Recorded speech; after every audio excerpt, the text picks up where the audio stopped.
Hi, everyone. Welcome to Zoom Shakespeare's third production of Much Ado About Nothing. Before we get started tonight, we have a message from the cast. This month has been a particularly rough one for social justice. We here at Zoom Shakespeare stand with our Black community members and performers and would like your support.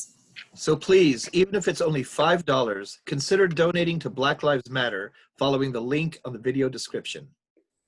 It is our duty as artists, as storytellers, and as people. Thank you. All right, our cast tonight, ladies and gentlemen, includes Jonathan Gonzalez as Benedict, Rachel Brownhill as Beatrice, Alex Goldrich as Don Pedro, Terrell Wolbert as Don John, Megan Golden Avocado as Conrad. I'll be playing Baraccio.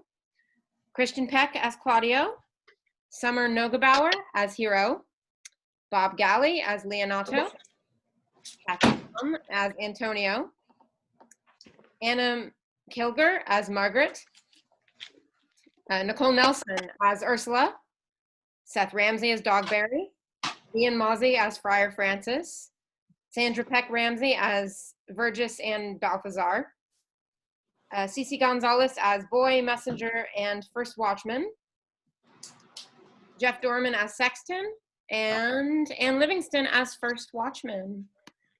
Ladies and gentlemen, this is our production of Much Ado About Nothing.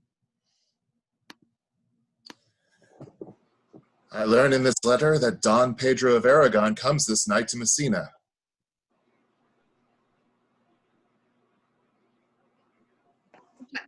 He is very near by this. He was not 3 leagues off when I met him. How many gentlemen have you lost in this action? But few of any sort, and none of name. A victory is twice itself when the achiever brings home full numbers. I hear that Don Pedro hath bestowed much honor on a young Florentine called Claudio.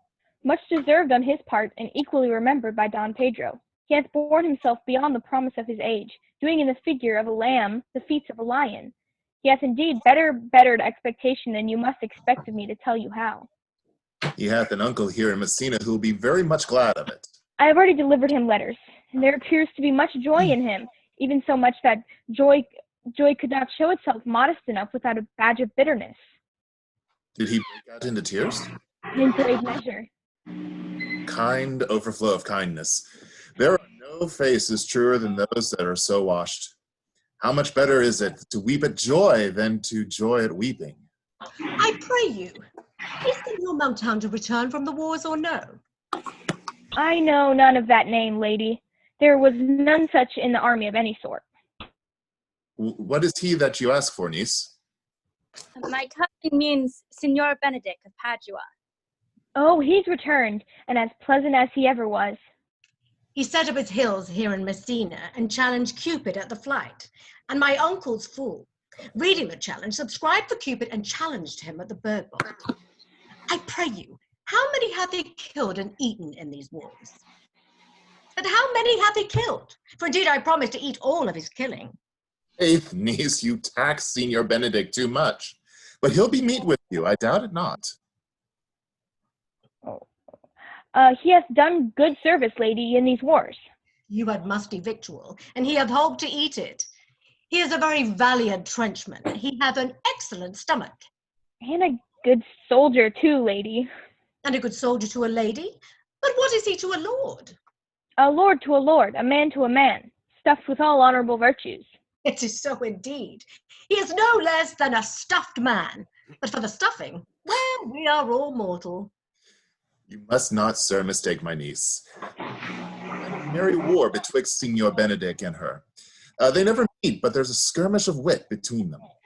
Alas, he gets nothing by that. In our last conflict, 4 of his 5 wits went halting off. And now is the whole man governed with one, so that if he have wit enough to keep himself warm, let him bear it for a difference between himself and his horse. For it is all the wealth that he have left to be known a reasonable creature. Who is his companion now? He hath every month a new sworn brother. Is it possible? Very easily possible. He wears his faith, but as the fashion of his hat, it ever changes with the next block. I see, lady, the gentleman is not in your books. No. And he were, I would burn my study. But I pray you, who is his companion?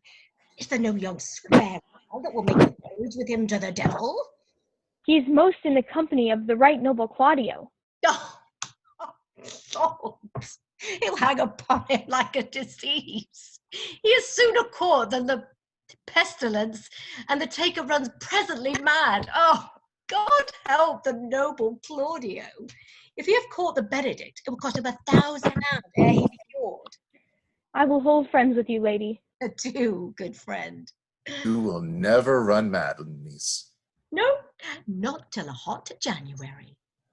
Don Pedro is approached. Good Signor Leonato, are you come to meet your trouble?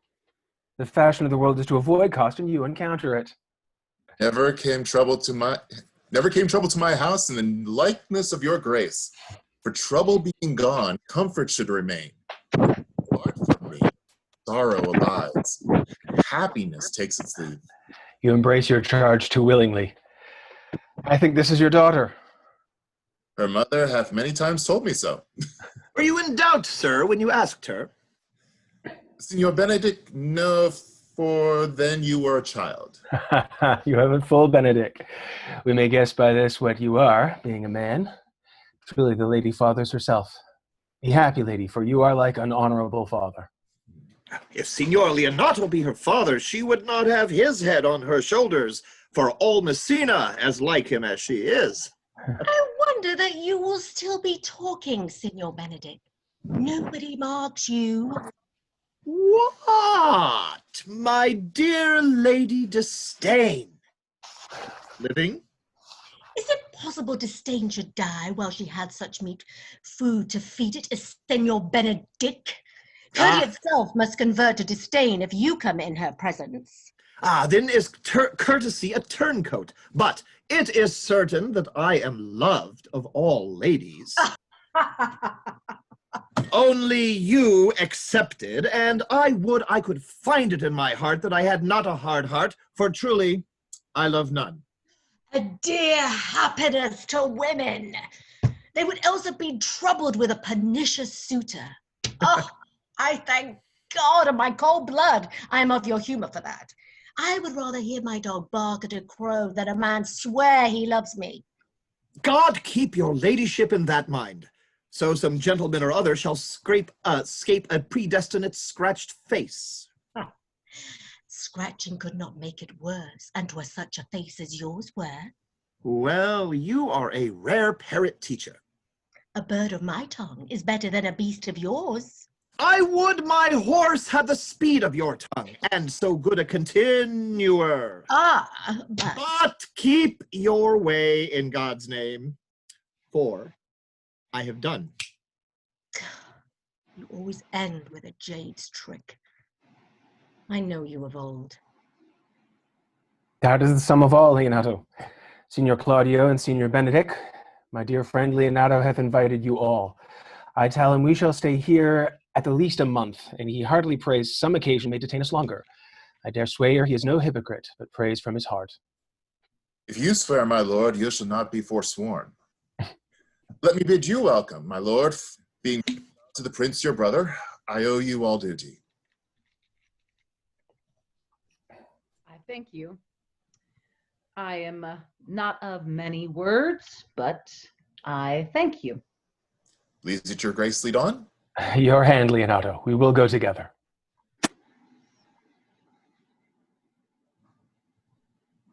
Benedict, didst thou note the daughter of Signor Leonato? I noted her not, but I looked on her. Is she not a modest young lady? Do you question me as an honest man should do for my simple true judgment, or would you have me speak after my custom, as being a professed tyrant to their sex? No, I pray thee, speak in sober judgment.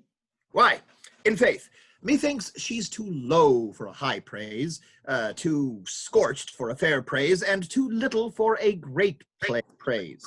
Only this commendation I can afford her, that she were were she other than she is, she were unhandsome, and being no other but as she is, I do not like her. Thou thinkest I am in sport. I pray, tell me truly, how thou likest her? Would you buy her that you inquire after her?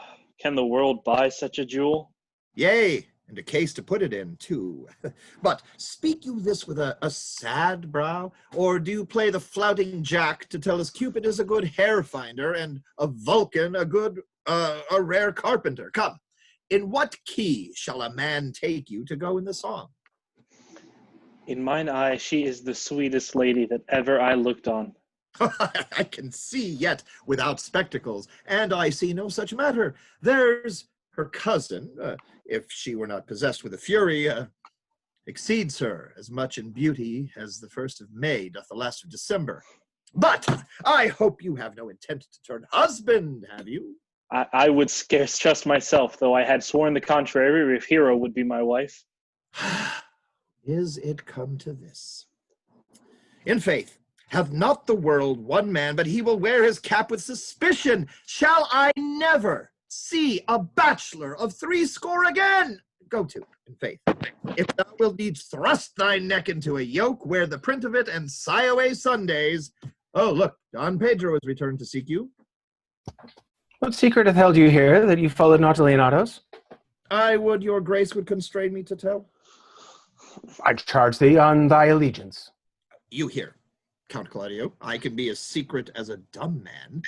I would have you think so, but on my allegiance, mark you this, on my allegiance, he is in love. With who? Now, that is your grace's part. Mark how short his answer is. With Hero, Leonato's short daughter. If this were so, so were it uttered. Like the old tale, my lord. It is not so, nor 'twas not so, but indeed God forbid it should be. If my passion change not shortly, God forbid it should be otherwise. Amen. If you love her, for the lady is very well worthy. You speak this to fetch me in, my lord. By my troth, I speak my thought. And in faith, my lord, I spoke mine. And by my 2 faiths and troths, my lord, I spoke mine. That I love her, I feel. That she is worthy, I know. That I neither feel how she should be loved, nor know how she should be worthy, is the opinion that fire cannot melt out of me. I will die in it at the stake. Thou wast ever an obstinate heretic in the despite of beauty. And never could maintain his part but in the force of his will. That a woman conceived me, I thank her. That she brought me up, I likewise give her most humble thanks. But that I will have a recheat winded in my forehead, or hang my bugle in an invisible baldric, all women shall pardon me. Because I will not do them the wrong to mistrust any, I will do myself the right to trust none. Fine is, for the which I may go the finer, I will live a bachelor. I shall see thee ere I die look pale with love. Not with anger, with sickness, or with hunger, my lord, but not with love. Prove that ever I lose more blood with love than I will get again with drinking. Pick mine eye out with a ballad maker's pen and hang me up on the door of a brothel house for the sign of blind Cupid. Well, if ever thou dost fall from this faith, thou wilt prove a notable argument. If I do, hang me in a bottle like a cat and shoot at me. He that hits thee, he that hits me, let him be clapped on the shoulder and called Adam. Well, as time shall try. In time the savage bull doth bear the yoke. The savage bull may, but if ever the sensible Benedict bear it, pluck off the bull's horns and set them in my forehead, be vilely painted, and in such great letters as they write, here is good horse to hire, let them signify under my sign, here may you see Benedict, the married man. If this should ever happen, thou wouldst be horn mad. Nay, if Cupid had not spent all his quiver in Venice, thou wilt quake for this shortly. I look for an earthquake too, then. Well, you will temporize with the hours. In the meantime, good Signor Benedict, repair at Leonato's. Commend me to him, and tell him I will not fail in this, for indeed he hath made great preparation. I have almost matter enough in me for such an embassage, and so I commit you. To the tuition of God for my house, if I had it. The 6th of July. Your loving friend, Benedict. Nay, mock not, mock not. The body of your discourse is sometimes guarded with fragments, and the guards are but slightly basted on neither. Ere you flout old inns any further, examine your conscience. So I leave you. My liege, your highness now may do me good. My love is thine to teach. Teach it but how, and thou shalt see how apt it is to learn any hard lesson that may do thee good. Hath Leonato any son, my lord? No child but Hero. She's his only heir. Dost thou affect her, Claudio? Oh, my lord, when you went onward on this ended action, I looked upon her with a soldier's eye, that liked, but had a rougher task in hand than to drive liking to the name of love. But now I am returned, and that war thoughts have left their place vacant. In their rooms come thronging soft and delicate desires, all prompting me how fair young Hero is, saying I liked her ere I went to wars. Thou wilt be a lover presently, and tire the hearer with a book of words. If thou dost love fair Hero, cherish it, and I will break with her, and with her father, and thou shalt have her.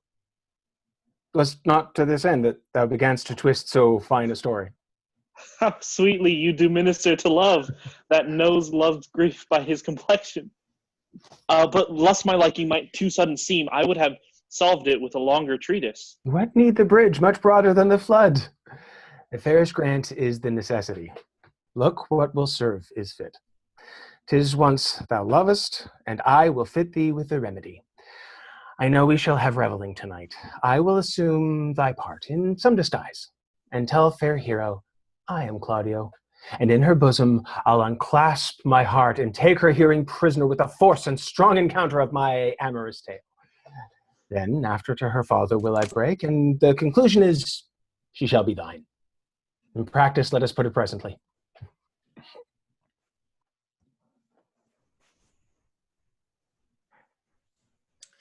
How now, brother? Where is my cousin, your son? Hath he provided this music?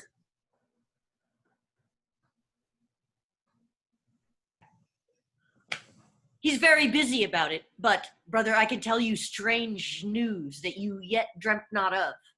Are they good? As the event stamps them, but they have good cover. They show well outward. The prince and Claudio, walking a thick, pleached alley in mine orchard, were thus much overheard by a man of mine. The prince discovered to Claudio that he loved my niece, your daughter, and meant to acknowledge it this night in a dance. And if he found her accordant, he meant to take the present time by the top and instantly break with you of it. Huh. Hath the fellow any wit that told you this? A good, sharp fellow. I will send for him and question him yourself. No, we will hold it as a dream until it appear itself. But I will acquaint my daughter with all, that she may be better prepared with an answer, if peradventure this is true. Go you and tell her of it. Cousins, you know what you have to do. Oh, I cry you mercy, friend. Go you with me, and I will use your skill. Good cousin, have a care this busy time.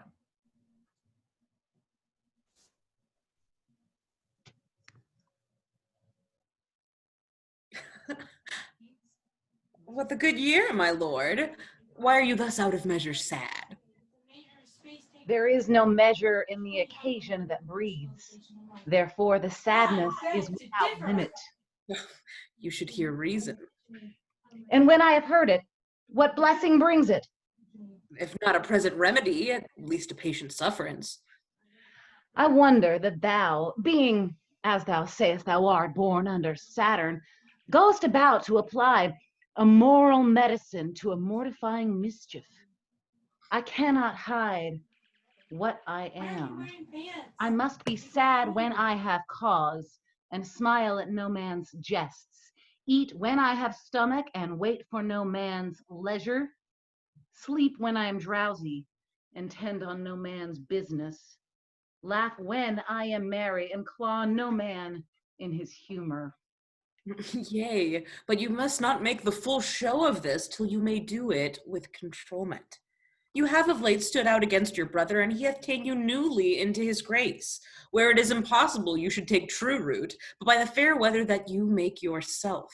It is needful that you frame the season for your own harvest. I had rather be a canker in a hedge than a rose in his grace. And it better fits my blood to be disdained of all than to fashion a carriage to rob love from any. In this, though I cannot be said to be a flattering, honest man, it must not be denied, but I am a plain-dealing villain. I am trusted with a muzzle and enfranchised with a clog. Therefore, I have decreed not to sing in my cage. If I had my mouth, I would bite. If I had my liberty, I would do my liking. In the meantime, let me be that I am and seek not to alter me. Can you make no use of your discontent? I make all use of it, for I use it only. Who comes here? What news, Borachio? I came yonder from a great supper. The prince, your brother, is royally entertained by Leonato, and I can give you intelligence of an intended marriage. Will it serve for any model to build mischief on? What is he for a fool that betroths himself to unquietness? Mary, it is your brother's right hand. Oh, the most exquisite Claudio. Even he. A proper squire. And who? Which way looks he? Mary, on Hero, the daughter and heir of Leonato. A very forward march chick. How came you to this? Being entertained for a perfumer, as I was smoking in a musty room, comes me, the prince, and Claudio hand in hand in sad conference. I whipped me behind the arras, and there heard it agreed upon that the prince should woo Hero for himself, and having obtained her, give her to Count Claudio. Come, let us thither. This may prove food to my displeasure. That young startup hath all the glory of my overthrow. If I can cross him any way, I bless myself every way. You are both sure and will assist me? To the death, my lord. Let us to the great supper. Their cheer is the greater that I am subdued. Would the cook were of my mind. Shall we go prove what's to be done? We'll wait upon your lordship.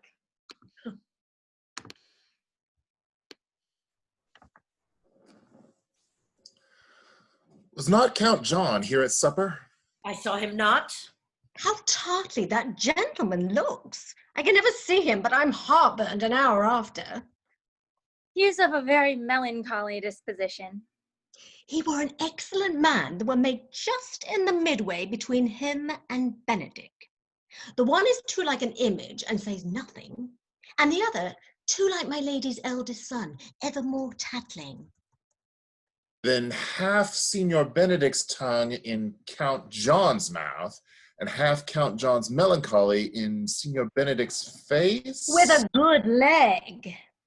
And a good foot, uncle, and money enough in his purse. Such a man would win any woman in the world if he could get her goodwill.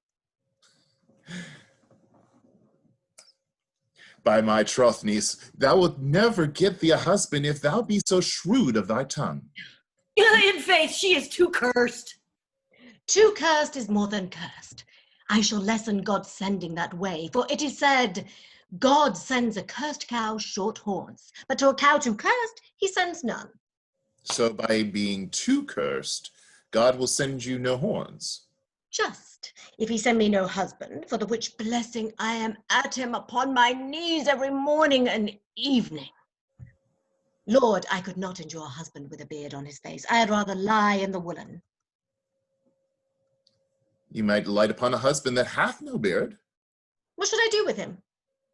Dress him in my apparel and make him my waiting gentlewoman?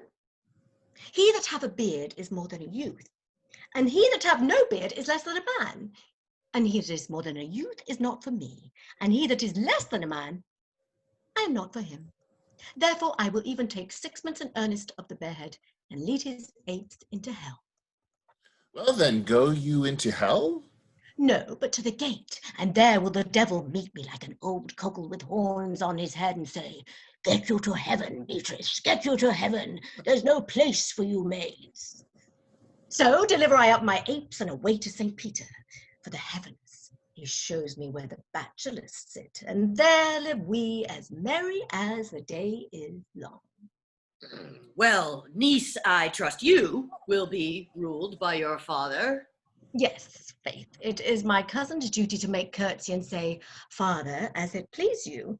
But yet for all that, cousin, let him be a handsome fellow, or else make another curtsy and say, "Father, as it please me." Well, niece, I hope to see you one day fitted with a husband.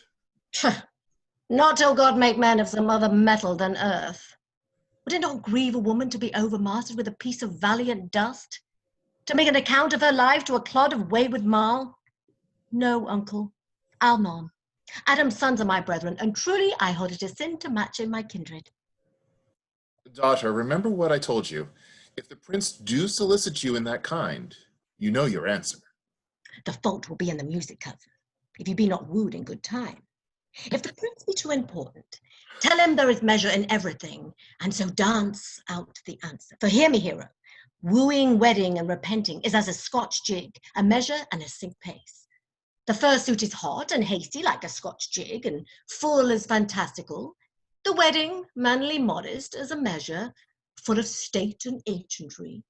And then comes repentance, and with his bad legs falls into the sync pace faster and faster till he sinks into his grave. Cousin, you apprehend passing shrewdly. I have a good eye, uncle. I can see a church by daylight. The revelers are entering, brother. Make good room.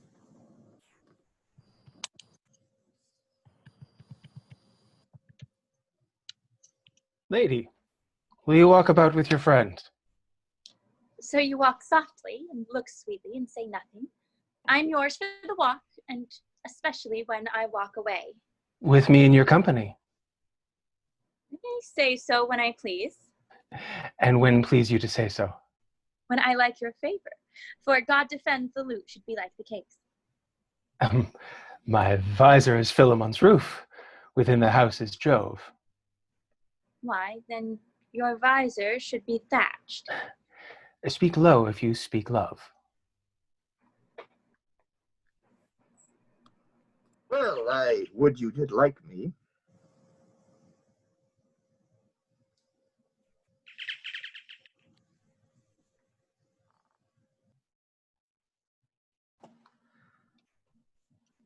So would I not for your own sake?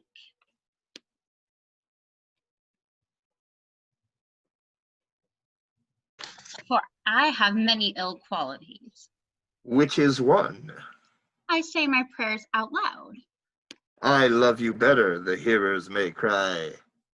Amen. God matched me with a good dancer. Amen. And God keep him out of my sight when the dance is done. Answer, clerk? No more words. The clerk has answered. I know you well enough. You are Signor Antonio. At a word, I am not. I know you by the waggling of your head. To tell you true, I counterfeit him. You could never do him so ill well unless you were the very man. Here's his dry hand up and down. You are he. You are he. At a word, I am not. Come, come. Do you think I do not know you by your excellent wit? Can virtue hide itself? Go to. Mum, you are he. Graces will appear, and there's an end. Will you not tell me who told you so? No, you shall pardon me. Sorry, can we just start that bit again? I just completely... Will you not tell me who told you so? Not now. Nor will you not tell me who you are? No, you shall pardon me. That I was disdainful and that I had my good wit out of the 100 merry tales? Well, this was Senor Benedict that said so. Oh, what's he? I'm sure you know him well enough. Not I, believe me. Did he never make you laugh? I pray you, what is he?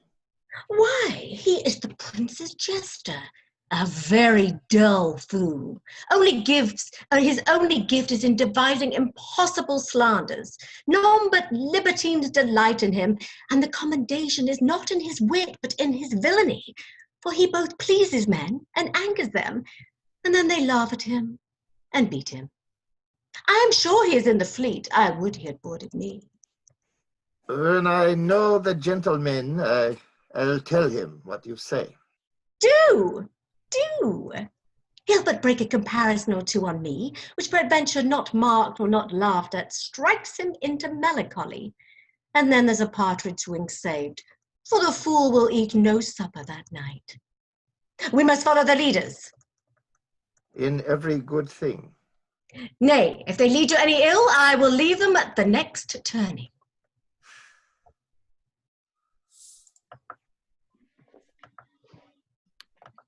Sure, my brother is amorous on Hero, and hath withdrawn her father to break with him about it. The ladies follow her, and but one visor remains. And that is Claudio. I know him by his bearing. Are you not Signor Benedict? You know me well. I am he. Signor, you are very near my brother in his love. He is enamored on Hero. I pray you dissuade him from her. She is no equal for his birth. You may do the part of an honest man in it. How know you he loves her? I heard him swear his affection.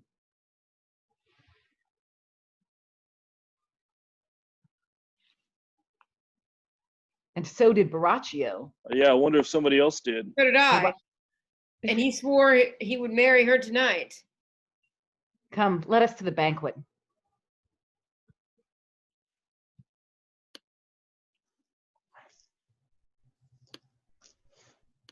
Thus answers I, the name of Benedict, but hear all these ill news with the ears of Claudio. 'Tis certain so, the prince woos for himself.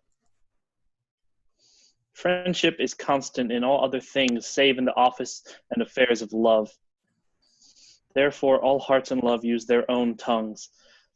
Let every eye negotiate for itself, and trust no agent, for beauty is a witch, against whose charms faith melteth into blood. This is an accident of hourly proof, which I mistrusted not. Farewell, therefore, hero. Claudio! Count Claudio! Over there! Count Claudio! Yea, the same! Come, will you go with me? Whither? Even to the next willow, about your own business, County. What fashion will you wear the garland of? About your neck like an usurer's chain? Or under your arm like a lieutenant's scarf? You must wear it one way, for the prince have got your hero. I wish him joy of her. Ah, why, that's spoken like an honest drover, they that sell bullocks. But did you think the prince would have served you thus? I pray you, leave me. Oh, how now you strike like the blind man. 'Twas the boy that stole your meat, and you'll beat the post. If it will not be, I'll leave you. Alas, hurt foul. Poor hurt foul. Now will he creep into sedges. But that my lady Beatrice should know me and not know me.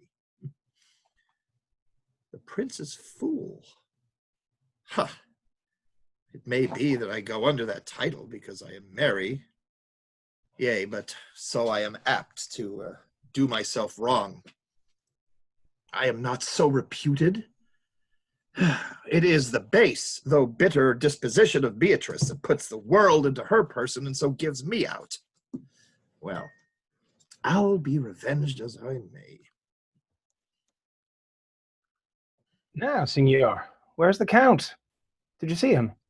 Troth, my lord, I have played the part of Lady Fame.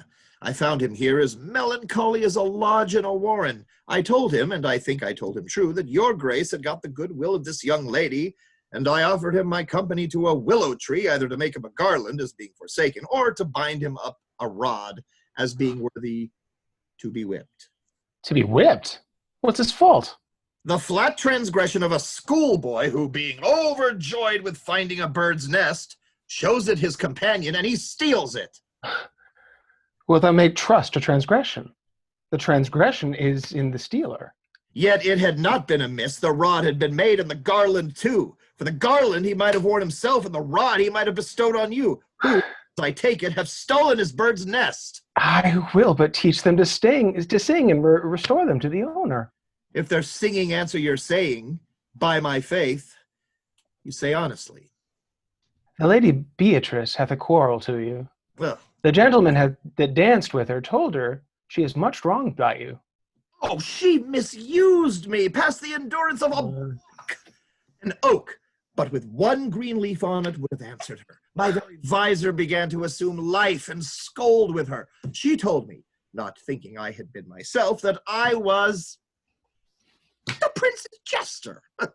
I was duller than a great thaw, huddling jest upon jest with such impossible conveyance upon me that I stood like a man with a mark with a whole army shooting at me. She speaks poniards, and every word stabs.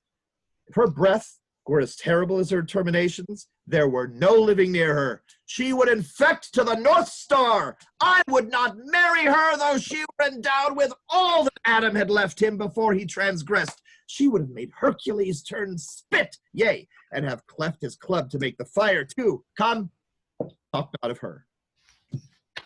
To find her, the infernal Ate, in good apparel. I would to God some scholar would conjure her, for certainly, while she is here, a man may live as quiet as hell in a sanctuary, and people sin upon purpose, because they would go thither.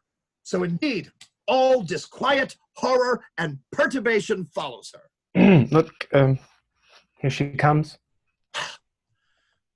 Will your grace command me any service till the world's end? I will go on the slightest errand now to the antipodes that you can devise to send me on.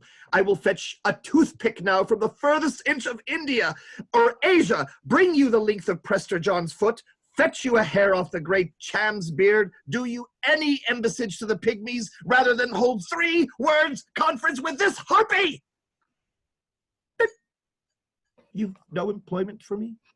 None, but to desire your good company.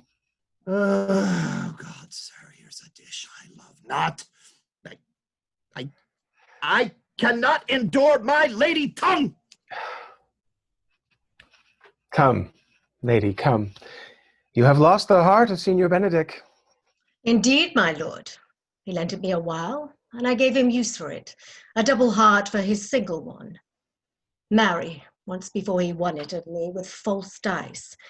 Therefore your grace may well say I have lost it. You have put him down, lady. You have put him down. So I would not he should do me, my lord, but I should prove the mother of fools. I have brought Count Claudio, whom you sent me to seek. Why, how now, Count? Wherefore are you sad?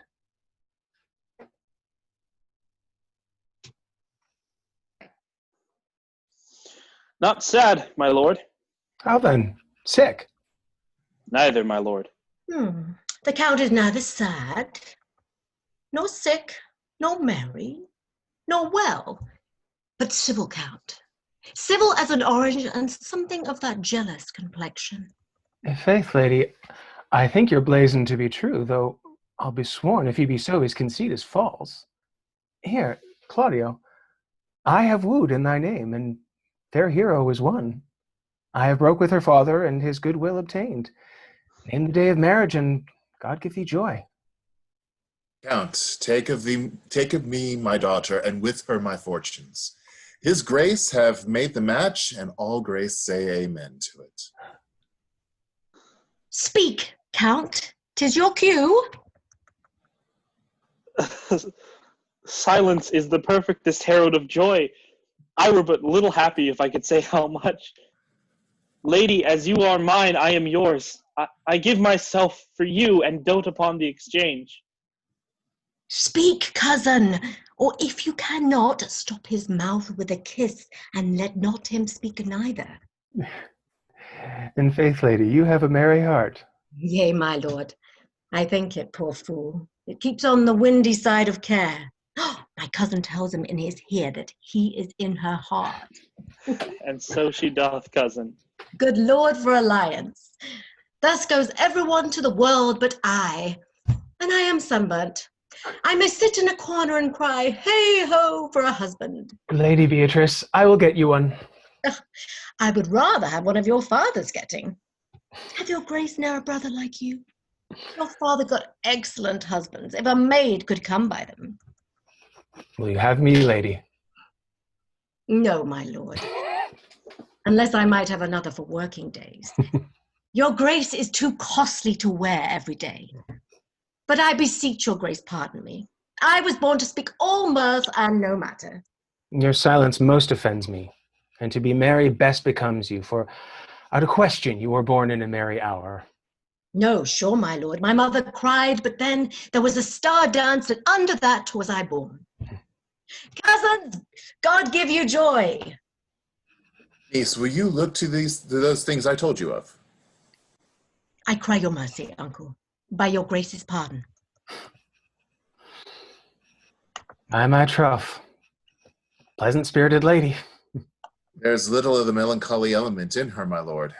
She is never sad but when she sleeps, and not ever sad then. For I have heard my daughter say she hath often dreamed of unhappiness and waked herself with laughing. She cannot endure to hear tell of a husband. Oh, by no means. She mocks all her wooers out of suit. She were an excellent wife for Benedick.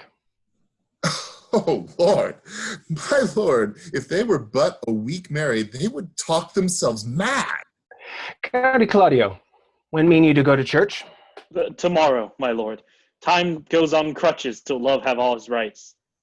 Not till Monday, my dear son, which is a just 7 night. And a time too brief, too, to have all things answer my mind. Come, you shake the head at so long a breathing, but I warn thee, Claudio, the time shall not go dully by us. I will, in the interim, undertake one of Hercules' labors, which is to bring Signor Benedick and the Lady Beatrice into a mountain of affection, one with the other. I would fain have it a match, and I doubt not but to fashion it, if you three will but minister such assistance as I shall give you direction. My lord, I am for you, though it cost me 10 nights' watchings. And I, my lord. And you too, gentle hero? I will do any modest office, my lord, to help my cousin to a good husband. And Benedick is not the unhopefullest husband that I know. Thus far can I praise him. He is of a noble strain, of approved valor and confirmed honesty. I will teach you how to humor your cousin, that she shall fall in love with Benedick. And I, with your 2 helps, will so practice on Benedick that in despite of his quick wit and his queasy stomach, he shall fall in love with Beatrice. If we can do this, Cupid is no longer an archer. His glory shall be ours, for we are the only love gods. Go in with me, and I will tell you my drift.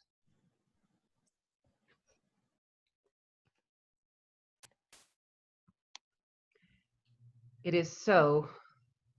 The Count Claudio shall marry the daughter of Leonato. Yea, my lord, but I can cross it. Any bar, any cross, any impediment will be medicinable to me.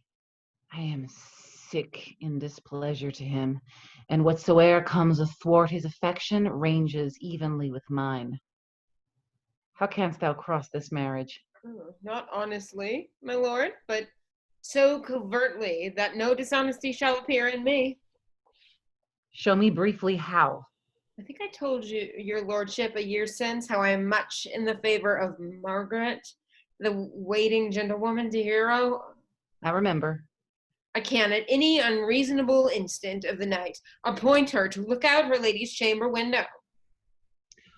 What life is in that to be the death of this marriage? The poison of that lies in you to temper. Go you to the prince, your brother. Spare not to tell him that he hath wronged his honor in marrying the renowned Claudio, whose estimation do you mightily hold up to a contaminate stale, such as one as Hero. What proof shall I make of that? Proof enough to misuse the prince, to vex Claudio, to undo Hero, and kill Leonato. Look you for any other issue? Only to despite them, I will endeavor anything. Go then. Find me a meet hour to draw Don Pedro and Count Claudio alone.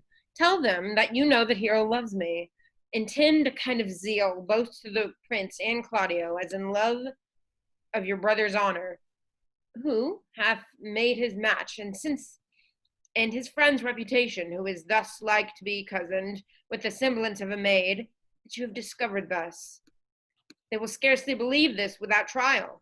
Offer them instances which shall bear no less likelihood than to see me at her chamber window, hear me call Margaret Hero, hear Margaret term me Claudio, and bring them to see this the very night before the intended wedding. For in the meantime I will fashion the matter that Hero shall be absent, and there shall appear in such seeming truth of Hero's disloyalty that jealousy shall be called assurance, and all preparation overthrown. Grow this to what adverse issue it can, I will put it in practice. Be cunning in the working this, and thy fee is 1,000 ducats. Be you constant in the accusation, and my cunning shall not shame me. I will presently go learn their day of marriage.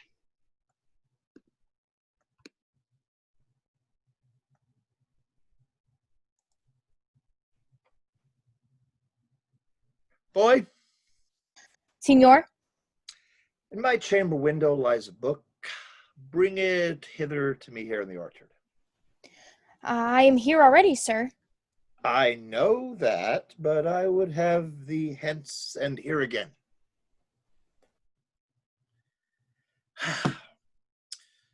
I do much wonder that one man, seeing how much another man is a fool when he dedicates his behaviors to love, will, after he hath laughed at such shallow follies in others, become the argument of his own scorn by falling in love.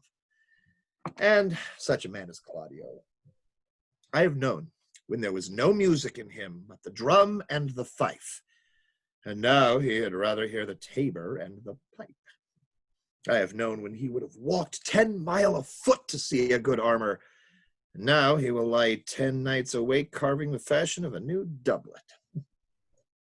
He was wont to speak plain and to the purpose, like to an honest soldier and an honest man, and now he has turned orthography. His words are a fantastical banquet, just so many strange dishes. May I be so converted and see with these eyes? I cannot tell. I think not. I will not be sworn, but love may transform me into an oyster. But I'll take my oath on it. Till he have made an oyster of me, he shall never make a fool. One woman is fair, yet I am well. Another virtuous, yet I am well. But till all graces be in one woman shall not come in my grace. Rich, she shall be, that's certain. Wise, or I'll none. Virtuous, or I'll never cheapen her. Fair, or I'll never look on her. Mild, or come near not me. Noble, nor not I for an angel. Of good discourse, an excellent musician, and her hair shall be whatever color it please God. Ha! Ha ha! The prince and Monsieur Love. I will hide me in the armor. Come, shall we hear this music? Yea, my good lord, how still the evening is, as hushed on purpose to grace harmony. See where Benedict hath hid himself. Oh, very well, my lord. The music ended, he'll fit the kid fox with a pennyworth. Come, Balthazar, we'll hear that song again. Oh, good my lord, Tech's not so bad a voice to slander music any more than once. It is the witness still of excellency to put a strange face on his own perfection. I pray thee, sing, and let me woo no more. As you talk of wooing, I will sing. The wooer doth commence his suit to her he thinks not worthy, yet he woos, yet he swears he loves. Nay, pray thee, come. Or if thou wilt hold longer argument, do it in notes. Note this before my notes. There's not a note of mine that's worth the noting. These are the very crotchets that he speaks. Notes, forsooth, and nothing. Now, divine heir, now is his soul ravished. Is it not strange that sheep's guts should hale souls out of men's bodies? Well, a horn for my... Sigh no more, lady, sigh no more. Men were deceivers ever. One foot in sea and one on shore. To one thing constant ever. Then sigh not so, but let them go and be you blithe and bonny, converting all your sounds of woe into hey, nani nani, into hey, nani nani. Sing no more ditties, sing no more of dumb soul, dull and heavy. The fraud of men was ever so, since summer first was leafy. Then sigh not so, but let them go and be blithe and bonny, converting all your sounds of woe into hey, nani nani, into hey, nani nani.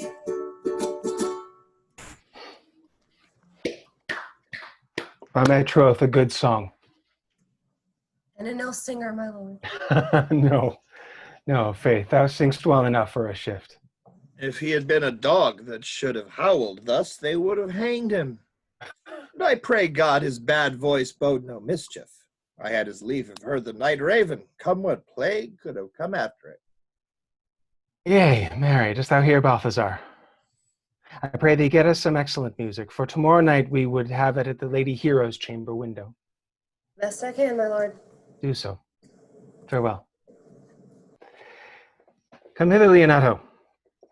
What was it you told me of today, that your niece Beatrice was in love with Signor Benedick? Oh, aye. Oh, stock on, the fowl sits. I did never think that lady would have loved any man. No, nor I neither.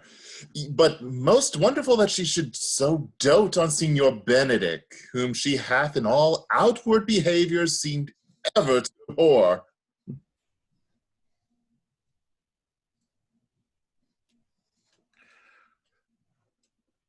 Is it possible? Sits the wind in that corner? By my troth, my lord, I cannot tell what to think of it, but that she loves him with an enraged affection. It is past the infinite of thought. Maybe she doth but counterfeit. Oh, faith, like enough. Oh God, counterfeit? There was never counterfeit of passion came so near the life of passion as she discovers it. Oh, why, what effects of passion shows she? Bait the hook well, this fish will bite. What effects, my lord? She will sit you. You heard my daughter tell you how. She did indeed. She did indeed. How, I pray you? You amaze me. I would have thought her spirit had been invincible against all assaults of affection. I would have sworn it had, my lord, especially against Benedick. I should think this a gull, but that the white-bearded fellow says it. Knavery cannot sure hide himself in such reverence. He hath ta'en the affection, hold it up. Hath she made her affection known to Benedick? No, and she swears she never will. That's her torment. 'Tis true indeed, so your daughter says. Shall I, says she, that have so often countered him with scorn, write to him that I love him? This says she now, when she is beginning to write to him, for she'll be up 20 times a night. And there will she sit in her smock until she hath writ a sheet of paper. My daughter tells us all. Now you talk of a sheet of paper, I remember a pretty jest your daughter told us of. Oh, when she had writ it and was reading it over, she found Benedick and Beatrice between the sheet. That. Oh, she tore the letter into 1,000 halfpence, railed at herself that she should be so immodest to write to one that she knew would flout her. I measure him, says she, by my own spirit, for I should flout him if he writ to me. Yeah, though I love him, I should. Then, down upon her knees, she falls, weeps, sobs, beats her heart, tears her hair, prays, curses, oh, sweet Benedick! God give me patience. She doth indeed. My daughter says so. And the ecstasy hath so much overborne her that my daughter is sometimes afeard that she will do a desperate outrage to herself. It is very true. It were good that Benedick knew of it by some other, if she will not discover it. To what end? He would make but a sport of it, and torment the poor lady worse. And he should, it were an alms to hang him. She's an excellent sweet lady, and out of all suspicion she is virtuous. And she is exceeding wise. In everything but loving Benedick. Oh, my lord, wisdom and blood combating in so tender a body, we have 10 proofs to 1 that blood hath the victory. I am sorry for her, as I have just caused, being her uncle and her guardian. I would she had bestowed this dotage on me. I would have daffed all other respects and made her half myself. I pray you, tell Benedick of it, and hear what he will say. Were it good, think you? Hero thinks surely she will die, for she says she will die if he love her not, and she will die ere she makes her love known, and she will die if he woo her, rather than she will bate one breath of her accustomed crossness. She doth well. If she should make tender of her love, 'tis very possible he'll scorn it, for the man, as you know all, hath a contemptible spirit. He is a very proper man. He hath indeed a good outward happiness. Before God, and in my mind, very wise. He doth indeed show some sparks that are like wit. And I take him to be valiant. As Hector, I assure you. And in the managing of quarrels, you may say he is wise, for either he avoids them with great discretion, or undertakes them with a most Christian-like fear. If he do fear God, he must necessarily keep peace. If he break the peace, he ought to enter into a quarrel with fear and trembling. And so will he do, for the man doth fear God, howsoever it seems not in him by some large jests he will make. Well, I am sorry for your niece. Shall we go seek Benedick and tell him of her love? Never tell him, my lord. Let her wear it out with good counsel. Hey, that's impossible.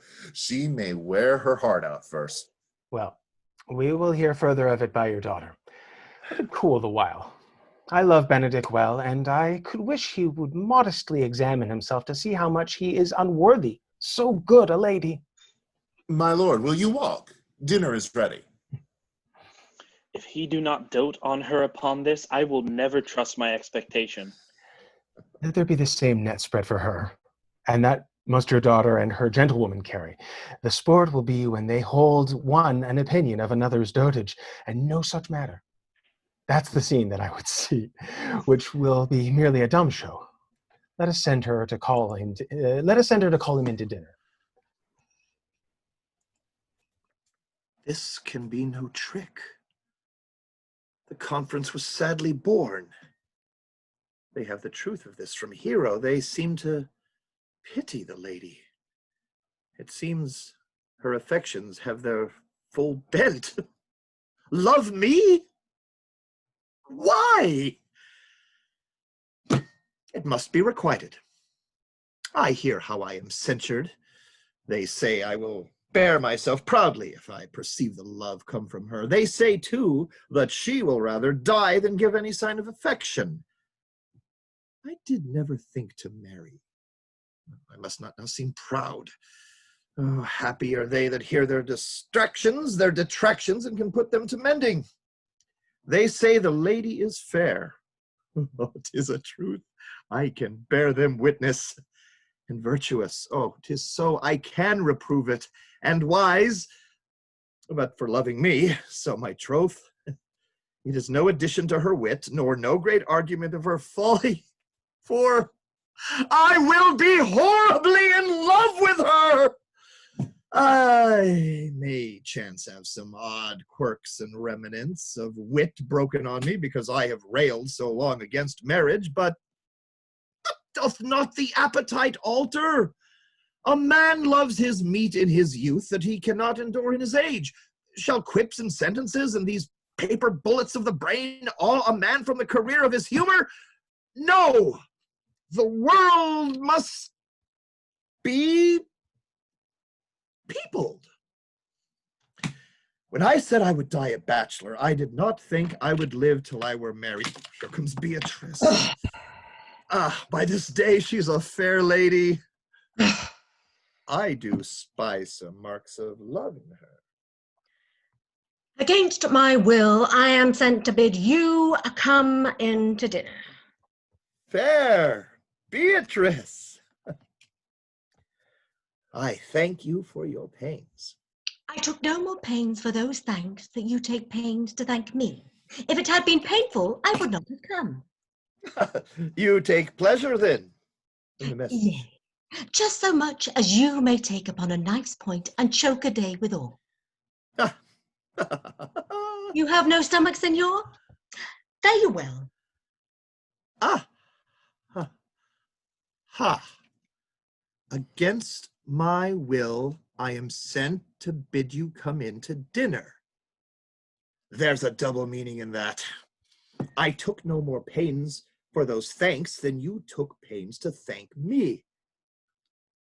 That's as much to say any pains I take for you is as easy as thanks.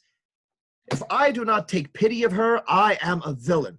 If I do not love her, I am a fool. I will go get her picture.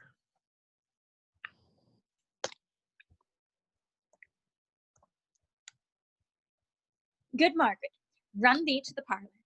There shalt thou find my cousin Beatrice proposing with the prince and Claudio. Whisper her ear and tell her I and Ursula walk in the orchard, and our whole discourse is all of her. Say that thou overheardst us, and bid her steal into the pleated bower where honeysuckles ripen by the sun, forbid the sun to enter. Like favorites, made proud by princes that advance their pride against that power that bred it. There will she hide her, to listen our propose. This is thy office.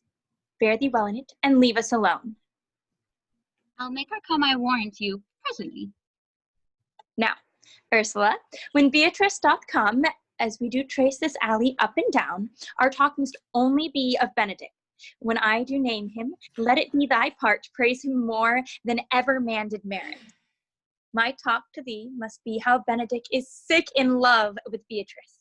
Of this matter is little Cupid's crafty arrow made, that only wounds by hearsay. Now begin, for look where Beatrice like a lapwing runs, close by the ground to hear our conference.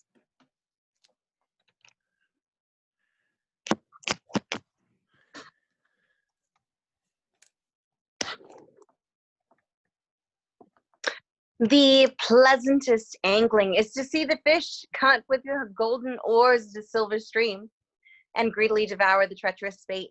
So angled we for Beatrice, who even now is couched in the woodbine coverture. Fear you not my part of the dialogue. Then go we near her, that her ear lose nothing of the false sweet bait that we lay for it. No, truly, Ursula, she is too disdainful. I know her spirits are as coy and wild as haggards of the rock. Oh, but are you sure that Benedict loves Beatrice so entirely? So says the prince and my new betrothed lord. And did they bid you tell her of it, madam? They did entreat me to acquaint her of it, but I persuaded them that if they loved Benedict, to wish him wrestle with affection, and never to let Beatrice know of it. Why did you so? Doth not the gentleman deserve as full as fortunate a bed as ever Beatrice shall couch upon? Oh, God of love, I know he doth deserve as much as may be yielded to a man, but nature never framed a woman's heart of prouder stuff than that of Beatrice.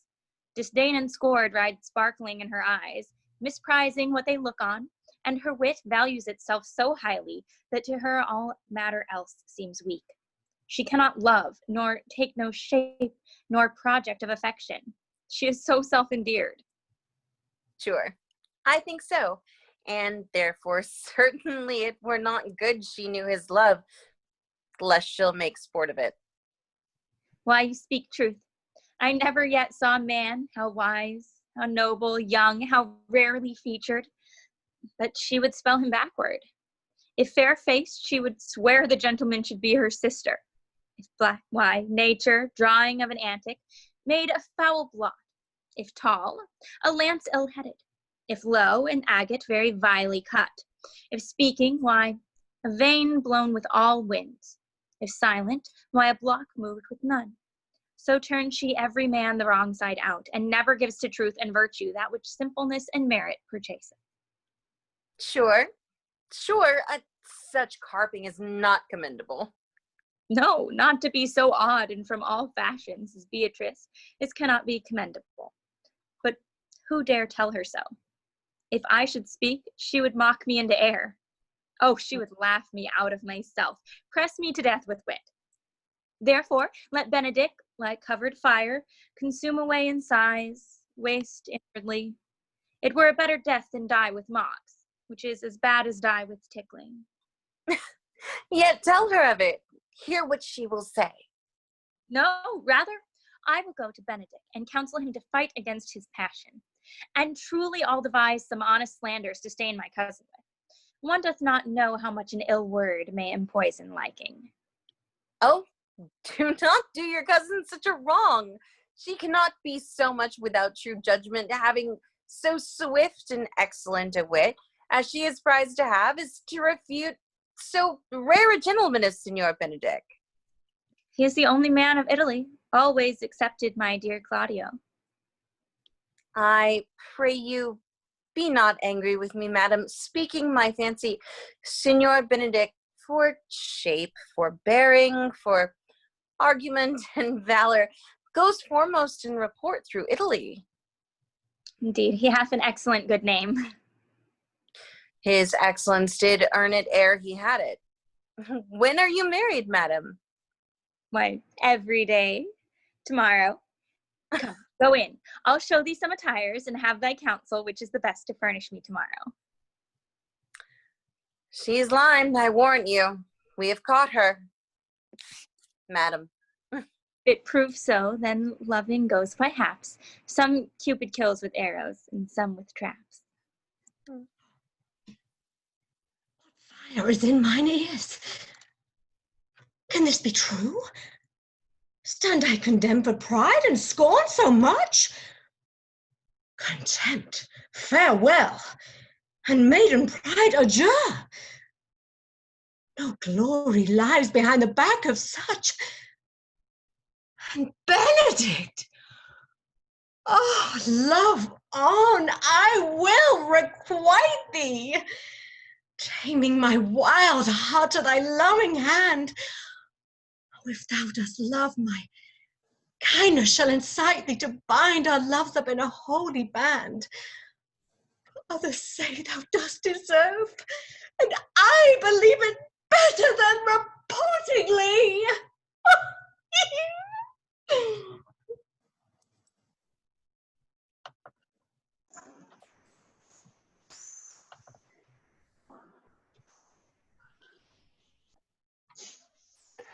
I do but stay till your marriage be consummate, and then I go toward Aragon. I'll bring you thither, my lord, if you'll vouchsafe me. Nay, that would be as great a soil in the new gloss of your marriage, just to show a child his new coat and forbid him to wear it. I will only be bold with Benedict for his company, for from the crown of his head to the sole of his foot he is all mirth. He hath twice or thrice cut Cupid's bowstring, and the little hangman dare not shoot at him. He hath a heart as sound as a bell, and his tongue is the clapper, for what his heart thinks, his tongue speaks. Gallants, I am not as I have been. So say I. Methinks you are sadder. Oh, I hope he be in love. Hang him, truant. There's no true drop of blood in him to be truly touched with love. If he be sad, he wants money. I have the toothache. Draw it. Hang it. You must hang it first and draw it afterwards. What? Sigh for the toothache. There's but a humor or a worm. Well, everyone can master a grief, but he who has it. Yet I say he is in love. Is no appearance of fancy in him, unless it be a fancy that he hath to strange disguises, as to be a Dutchman today, a Frenchman tomorrow, or in the shape of two countries at once, as a German from the waist downward, all slops, and a Spaniard from the hip upward, no doublet. Unless he have a fancy to this foolery, as it appears he hath, he is no fool for fancy, as you would have it appear he is. If he be not in love with some woman, there is no believing old signs. He brushes his hat o' mornings. What should that bode? Hath any man seen him at the barber's? No, but the barber's man hath seen with him, and the old ornaments of his cheek hath already stuffed tennis balls. Indeed, he looks younger than he did by the loss of a beard. Nay, he rubs himself with civet. Can you smell him out by that? Well, that's as much to say the sweet youth's in love. The greatest note of it is his melancholy. And when was he wont to wash his face? Yea, or to paint himself, for the which I hear that what they say of him. Nay, but his jesting spirit, which is now crept into lute string, and now governed by stops. Indeed, that tells a heavy tale for him. Conclude. He is in love. Nay, but I know who loves him. That would I know too. I warrant one that knows him not. Yes, and his ill conditions, and, in spite of all, dies for him. She shall be buried with her face upwards. Yet this is no charm for the toothache. Ow.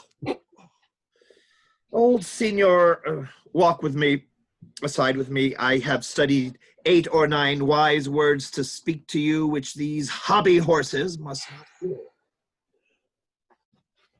For my life, to break with him about Beatrice. 'Tis even so. Hero and Margaret have by this played their parts with Beatrice, and then the two bears will not bite one another when they meet. My good lord and brother, God save you. Good e'en, brother. If your leisure served, I would speak with you. In private. If it please you. Yet Count Claudio may hear, for what I would speak of concerns him. What's the matter? Means your lordship to be married tomorrow. You know he does. I know not that when he knows what I know.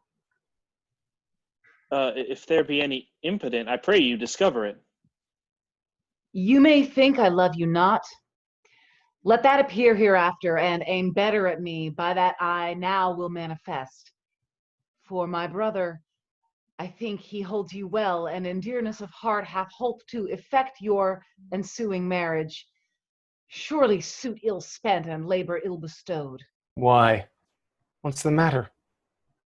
I came hither to tell you, and circumstances shortened, for she has been too long a talking of. The lady is disloyal. Who? Hero? Even she. Leonato's hero, your hero, every man's hero. Disloyal? The word is too good to paint out her wickedness. I could say she were worse. Think you of a worse title, and I will fit her to it. Wonder not till further warrant.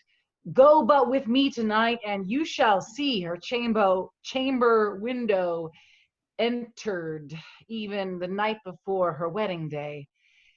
If you love her then, tomorrow wed her, but it would better fit your honor to change your mind. May this be so? I will not think it. If you dare not trust that you see, confess not that you know. If you will follow me, I will show you enough, and when you have seen more and heard more, proceed accordingly. If I see anything tonight why I should not marry her, tomorrow in the congregation where I should wed, there will I shame her. And as I wooed for thee to obtain her, I will join with thee to disgrace her. I will disparage her no farther till you are my witnesses. Bear it coldly but till midnight, and let the issue show itself. O day untowardly turned. O mischief strangely thwarting. O plague right well prevented. So will you say when you have seen the sequel.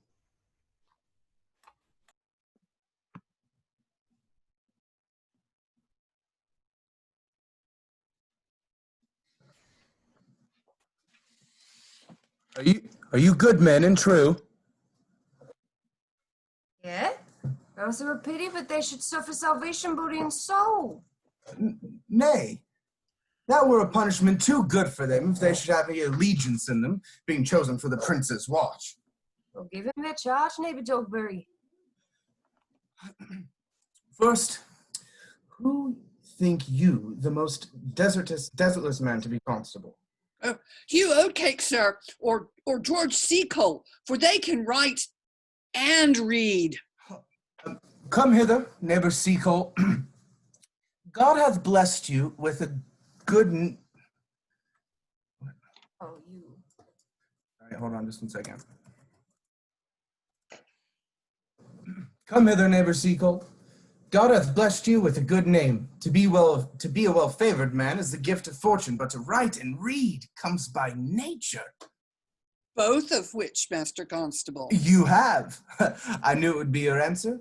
Well, for your favor, sir, why, God give thanks, and make no boast of it, and for your writing and reading, let that appear when there is no need of such vanity. You are thought here to be the most senseless and fit man for constable of the watch. Therefore, bear you the lantern. This is your charge. You shall comprehend all Wagram men. You are to bid any man stand in the prince's name. How if he will not stand? Well, then take no note of him, but let him go, and presently call the rest of the watch together, and thank God you are rid of a knave. He'll not stand when he's bidden. He's none of the prince's subjects. True. And they are to meddle with none but the prince's subjects. But you shall also make no noise in the streets, for the watch to babble and to talk is most tolerable not to be endured. We will rather sleep than talk.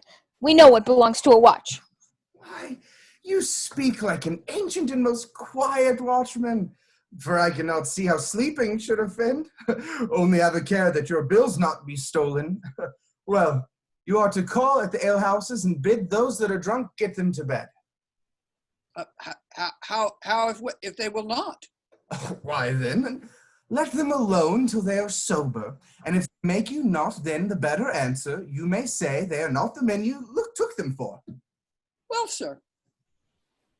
If you meet a thief, you may suspect him by the virtue of your office to be no true man. And for such kind of men, the less you meddle or make with them, why, the more is for your honesty. Well, if we know him to be a thief, shall we not lay hands on him? Truly, by your office you may. But I think they that touch pitch will be defiled. The most peaceable way for you, if you do take a thief, is to let him show himself what he is and steal out of your company. I've always been a merciful called the merciful man, partner. Truly, I would not hang a dog by my will, much more a man who hath any honesty in him. If you hear any child crying for naught, you must call to the nurse and bid her still it. How if the nurse be asleep and will not hear us? Why? Then depart in peace, and let the child wake her with her crying. For the ewe that will not hear her lamb when it baws will never answer a calf when it bleats. 'Tis very true. This is the end of the charge. You, constable, are to present the prince's own person.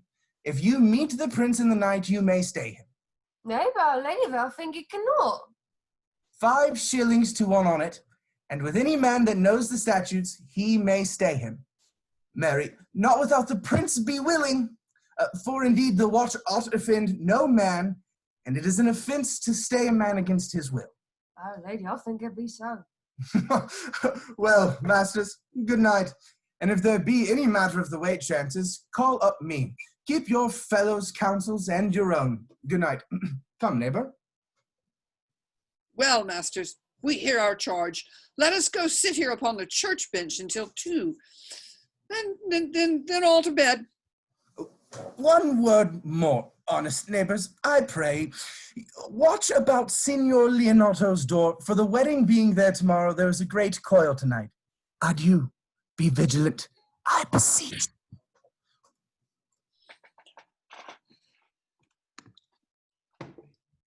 What? Conrad! Peace or not? Conrad, I say! Here, man, I'm at thy elbow. Mass, and my elbow itched. I thought there would a scab follow. I'll owe thee an answer for that. And now forward with thy tale. Stand thee close then, under this penthouse, for it drizzles rain, and I will, like a true drunkard, utter all to thee. Some treason, masters, yet stand close. Therefore know, I have earned of Don John 1,000 ducats. Is it possible that any villainy should be so dear? Thou shouldst rather ask, if it were possible any villainy should be so rich. For when rich villains have need or of poor ones may make what price they will. I wonder at it. That shows thou art unconfirmed. Thou knowest that the fashion of a doublet or a hat or a cloak is nothing of a man. Yes, it is apparel. I mean the fashion. Yes, the fashion is the fashion. Hush. I may say as well, I may as well say the fool's the fool. But seest thou not what a deformed thief this fashion is? I know that deformed.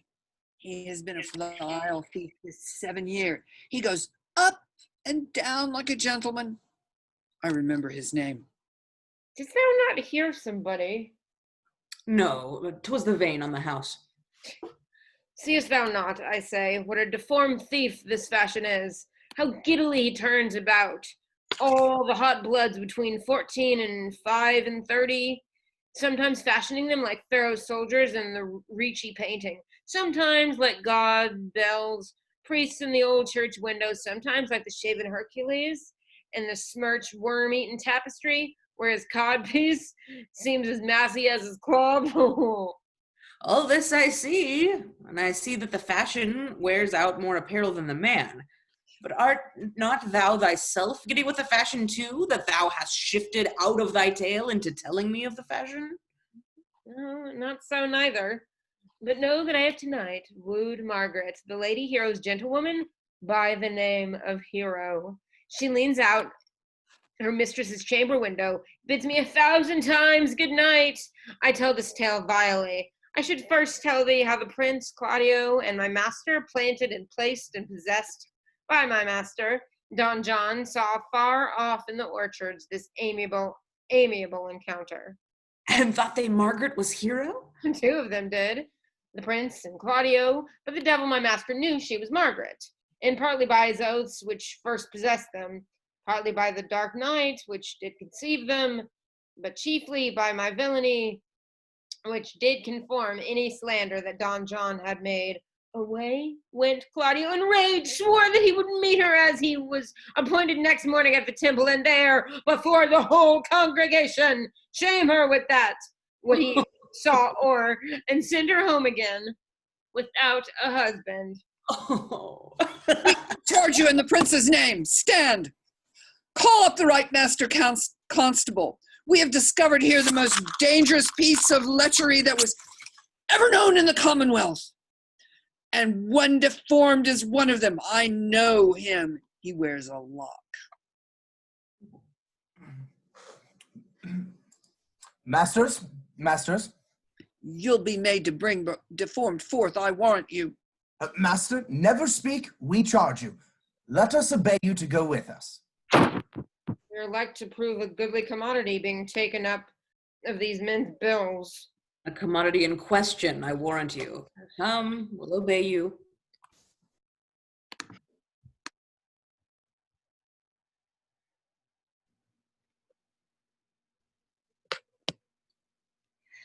Good Ursula, wake my cousin Beatrice and desire her to rise. I will, my lady. And bid her come hither. Well? Ross, I think your other rubato were better. No, pray thee, good Meg, I'll wear this. My troth's not so good, and I warrant your cousin will say so. My cousin's a fool, and thou art another. I'll wear none but this. I like the new tire within excellently. If the hair were a thought browner and your gown's a more rare fashion, I faith. Saw the Duchess of Milan's gown, but they praised so. Oh, that exceeds, they say. By my troth, but a nightgown in respect of yours, cloth of gold, and cuts and laced with silver, set with pearls, down leaves, side sleeves, and skirts round underborne with bluish tinsel. But for a fine, quaint, graceful, and excellent fashion, yours is worth 10 on it. God give me joy to wear it. My heart is exceeding heavy. 'Twill be heavier soon by the weight of a man. Fie upon thee! Art not ashamed?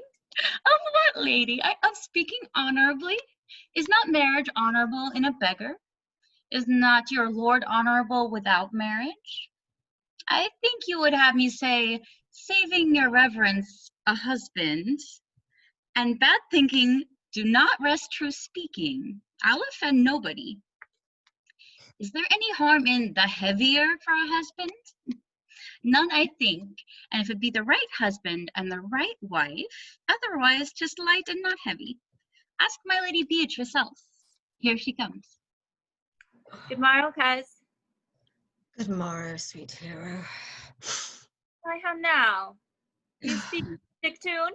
Oh, I am out of all other tune, methinks. Collapse into light of love. There goes without a burden. Do you sing it, and I'll dance it? Oh, you light a love with your heels. Then if your husband have stables enough, you'll see he shall lack no barns.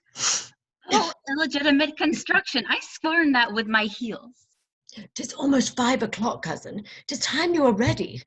By my troth, oh, I'm exceeding ill. Oh. For a hawk, a horse, or a husband? For the letter that begins them all, H. Well, you not be turned Turk, there's no more sailing by the star. Means the fool, troll. Nothing I, but God send everyone their heart's desire. These gloves the Count sent me, they are an excellent perfume. Oh, I am stuffed, cousin. I cannot smell. A maid and stuffed. There's a goodly catching of cold. Oh, God help me. God help me. How long have you professed apprehension? Ever since you left it. Doth not my wit become me rarely? 'Tis not seen enough. You should wear it in your cap. Oh, by my troth, I am sick. Get you some of this distilled Ardus Benedictus and lay it to your heart. It's the only thing for a qualm. There, thou prickst her with a thistle. Benedictus? Why Benedictus? You have some moral in this Benedictus? Moral? No, by my troth, I have no moral meaning. I meant plain holy thistle. You may think perchance that I think you are in love. Nay, by lady, I'm not such a fool to think what I list, nor list not to think what I can, nor indeed I cannot think. If I would think my heart out of thinking that you are in love, or that you will be in love, or that you can be in love. Yet Benedict was such another, and now he has become a man. He swore he would never marry, and yet now, in despite of his heart, he eats his meat without grudging. And how you may be converted, I know not, but methinks you look with your eyes as other women do. What pace is this that thy tongue keeps? Not a false gallop. Madam, withdraw. The prince, the count, Signor Benedict, Don John, and all of the gallants of the town are come to fetch you to church. Help to dressmate, good cause. Good Mag, good Ursula.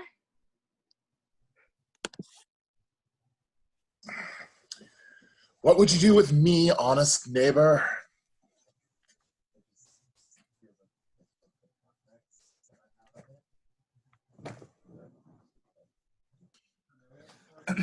Mary, sir, I would have some confidence with you that discerns you nearly.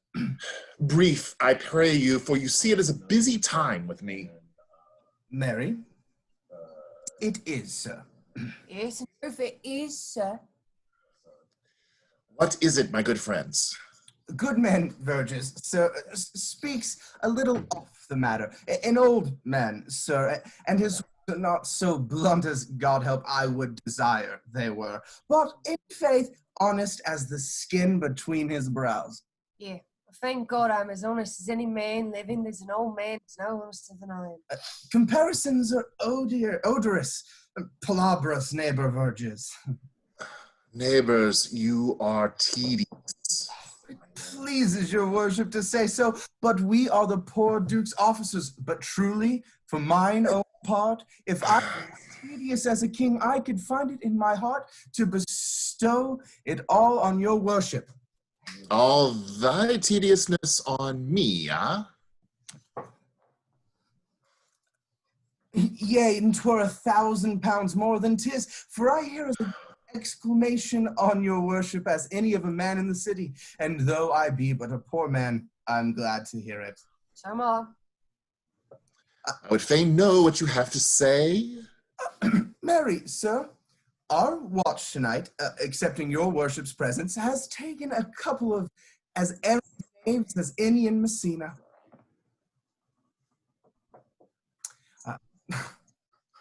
Sorry. A good man, sir, as he will be talking, as they say, when the age is in and the wit is out. God help us, it is a world to see. Well said, in faith, neighbor Verges. Well, God's a good man, and two men ride of a horse, one must ride behind. And if an honest soul in faith, sir, but by my troth, he is, as ever broke bread, but God is to be worshipped. All men are not alike, alas, good neighbor. Indeed, neighbor, he comes too short of you. Gifts that God gives. I must leave you. One word, sir. Our watch, sir, have indeed comprehended two auspicious persons, and we would have them this morning examined before your worship. Take their commendation yourself and bring it to me. I am now in great haste, as it may appear to you. It shall be suffigant. Drink some wine before you go. Fare you well.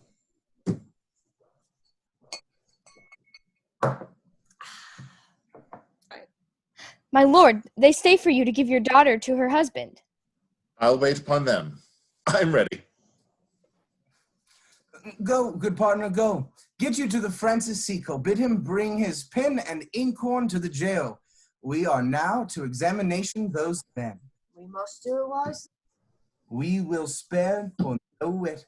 I warrant you, here's that shall drive some of them to non-com.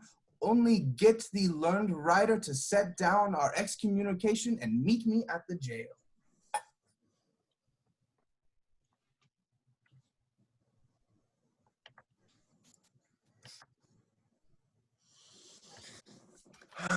Come, Friar Francis, be brief, only to the plain form of marriage, and you shall recount their particular duties afterwards. You come hither, my lord, to marry this lady? No. To be married to her. Friar, you come to marry her. Lady, you come hither to be married to this count? I do. If either of you know any inward impediment why you should not be conjoined, I charge you on your souls to utter it. Know you any, hero? None, my lord. Know you any, Count? I dare make his answer. None. Oh, what men dare do. What men may do. What men daily do, not knowing what they do. How now? Interjections? Why then, some must be of laughing, as aha, ee, ha, ee. Stand thee by, friar. Father, by your leave, will you, with free and unconstrained soul, give me this maid, your daughter? As freely, son, as God did give her me. And what have I to give you back whose worth may counterpoise this rich and precious gift? Nothing, unless you render her again. Sweet prince, you learn me noble thankfulness. There, Leonato, take her back again. Give not this rotten orange to your friend. She's but the sign and semblance of her honor. Behold, how like a maid she blushes here. Oh, what authority and show of truth can cunning sin cover itself withal? Comes not that blood as modest evidence to witness simple virtue? Would you not swear, all that you see her, that she were a maid by these exterior shows? But she is none. She knows the heat of a luxurious bed. Her blush is guiltiness, not modesty. What do you mean, my lord? Not to be married. Not to knit my soul to an approved wanton. Dear my lord, if you, in your own proof, have vanquished the resistance of her youth, and made the... I know what you would say. If I have known her, you will say she did embrace me as a husband, and so extenuate this forehand sin. No, Leonato, I never tempted her with word too large, but as a brother to his sister showed bashful sincerity and comely love. And seemed I ever otherwise to you? Out on thee seeming, I will write against it. You seem to me as Diane in her orb, as chaste as the bud ere it be blown. But you are more intemperate in your blood than Venus, or more pampered animals that rage in savage sensuality. My lord, well that he doth speak so wide. Sweet prince, why speak not you? What should I speak? I stand dishonored that have gone about to link my dear friend to a common stale. Are these things spoken, or do I but dream?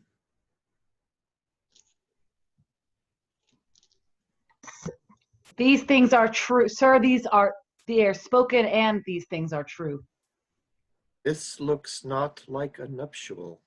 True? Oh God. Leonato, stand I here. Is this the prince? Is this the prince's brother? Is this face hero's? Are our eyes our own? All this is so, but what of this, my lord? Let me but move one question to your daughter, and by that fatherly and kindly power that you have in her, bid her answer truly. I charge thee do so, as thou art my child. Oh God, defend me. How am I beset? What kind of catechizing call you this? To make you answer truly to your name. Is it not Hero? Who can blot that name with any just reproach? Marry, that can Hero. Hero itself can blot out Hero's virtue. What man was he talked with you yesternight out at your window betwixt 12 and 1? Now, if you are a maid, answer to this. I talked with no man at that hour, my lord. Why then you are no maiden. Leonato, I am sorry you must hear. Upon mine honor, myself, my brother, and this grieved count did hear her, at that hour last night talk with a ruffian at her chamber window, who hath indeed most like a liberal villain confessed the vile encounters they have had 1,000 times in secret. Fie, they are not to be named, my lord, not to be spoke of. There is not chastity enough in language without offense to utter them. Thus, pretty lady, I am sorry for thy much misgovernment. O hero, what a hero hast thou been, if half thy outweighted graces had been placed about thy thoughts and counsels of thy heart. But fare thee well, most foul, most fair. Farewell, thou pure impiety and impious purity. For thee I'll lock up all the gates of love, and on my eyelids shall conjecture hang, to turn all beauty into thoughts of harm, and never shall it be more gracious.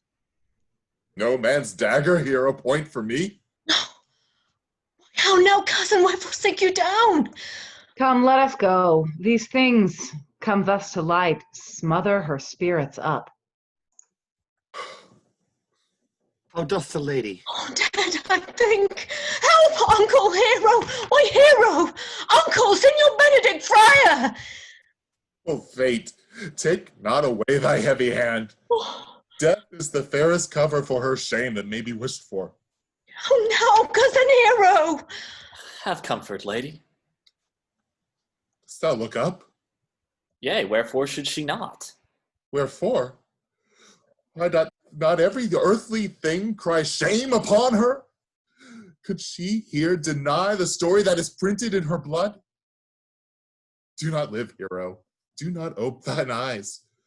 For did I think thou would not quickly die, I thought thy spirits were stronger than thy shames. Myself would, on the rearward of reproaches, strike at thy life. Grieved I had but one? Chide I for that at frugal nature's frame? Oh, one too much by thee. Why had I one? Why ever wast thou lovely in my eyes? Why had I not, with charitable hand, took up a beggar's issue at my gates, who, smirched thus, and mired with infamy, I might have said, no part of it is mine. This shame derives itself from unknown loins. But mine, and mine I loved, and mine I praised, and mine I was too proud on, and mine so much that I was to myself not mine. This shame, valuing of her, why she has fallen into a pit of that the wide sea hath drops too few to wash her clean again, and salt too little which may season, give to her foul, tainted flesh. Sir, be patient. For my part, I am so attired in wonder, I know not what to say. Oh, my soul, my cousin is belied! Lady, were you her bedfellow last night? No, truly not, although until last night I have this 12-month been her bedfellow. Confirmed! How that is stronger made, which was before barred up with ribs of iron. Would the two princes lie, and Claudio lie, and who loved her so that speaking of her foulness washed it with tears? Hence from her. Let her die. Hear me a little, for I have only silent been so long and given way unto this course of fortune by noting of the lady. I have marked 1,000 blushing apparitions to start into her face, 1,000 innocent shames in angel whiteness beat away those blushes, and in her eye there hath appeared a fire to burn the errors that these princes hold against her maiden truth. Call me a fool. Trust not my reading nor my observations, which with experimental seal doth warrant the tenor of my book. Trust not my age, my reverence, calling, nor divinity, if this sweet lady lie not guiltless here under some biting error. Friar, it cannot be. Thou seest that all the grace that she hath left is that she will not add to her damnation a sin of perjury. She not denies it. Why seekest thou then to cover with excuse that which appears in proper nakedness? Lady, what man is he you are accused of? They know that do accuse me. I know none. If I know more of any man alive than that which maiden modesty doth warrant, let all my sins lack mercy.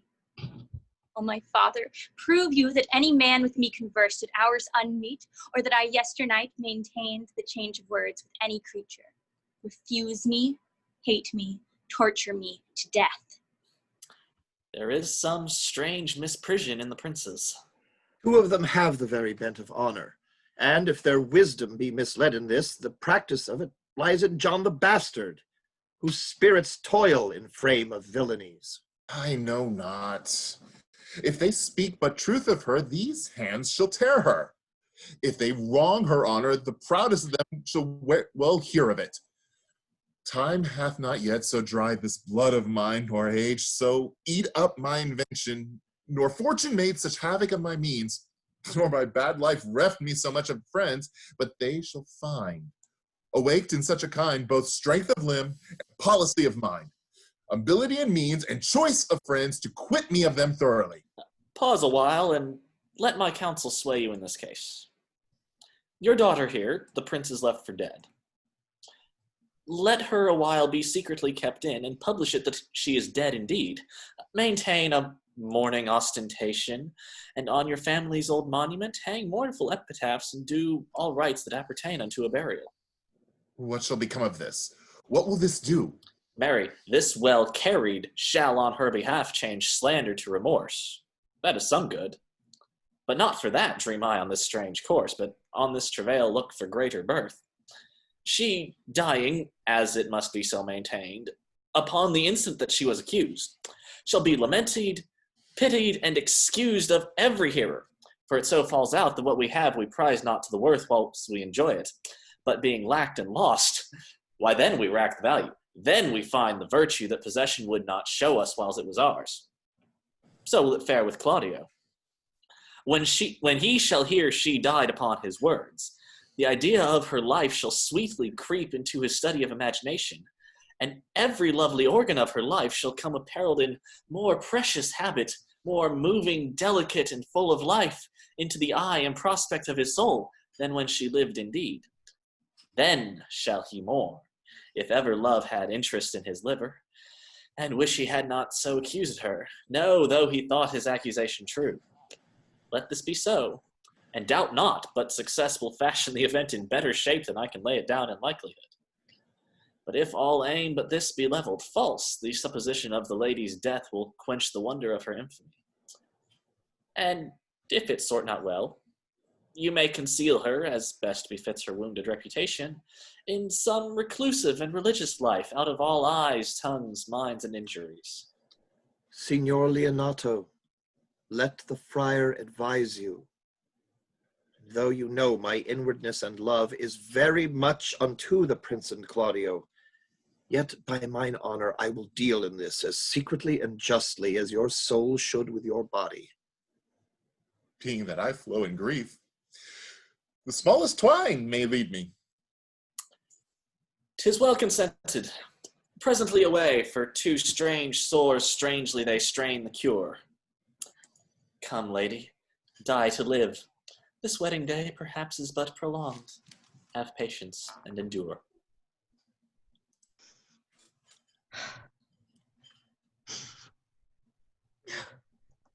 Lady Beatrice, have you wept all this while? Yea, and I will weep a while longer. I would not desire that. You have no reason. I do it freely. Surely I do believe your fair cousin is wronged. How much might the man deserve of me that would write her? Is there any way to show such friendship? A very heathen way, but no such friend. May a man do it? It is a man's office, but not yours. I do love nothing in the world so well as you. Is not that strange? As strange as the thing, I know not. It was possible for me to say, I love nothing so well as you, but believe me not, and yet I lie not. I confess nothing, nor I deny nothing. I am sorry for my cousin. Ay, my sword, Beatrice, thou lovest me. Do not swear and eat it. I will swear by it that you love me, and I will make him eat it that swears I love not you. Will you not eat your word? With no sauce that can be devised to it, I protest I love thee. Why then, God forgive me. What offense, sweet Beatrice? You have stayed me in a happy hour. I was about to protest. I loved you. And do it with all thy heart. I love you with so much of my heart that none is left to protest. Bid me do anything for thee.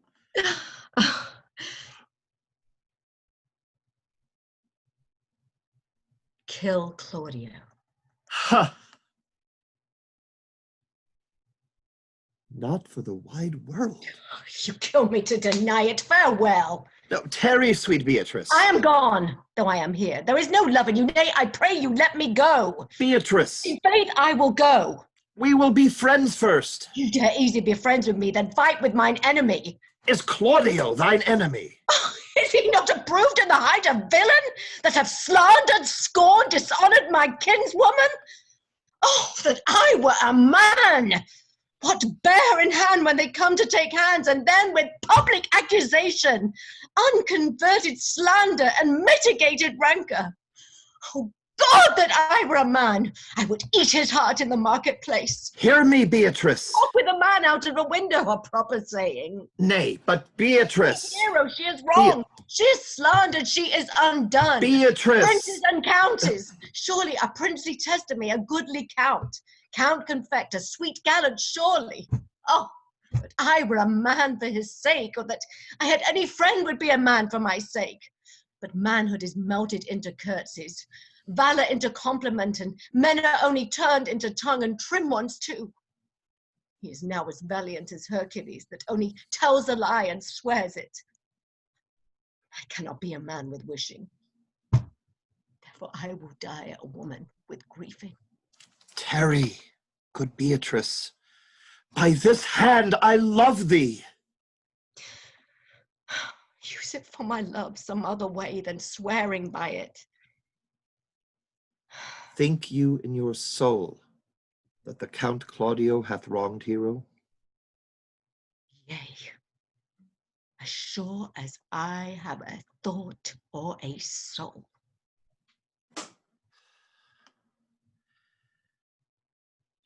Enough.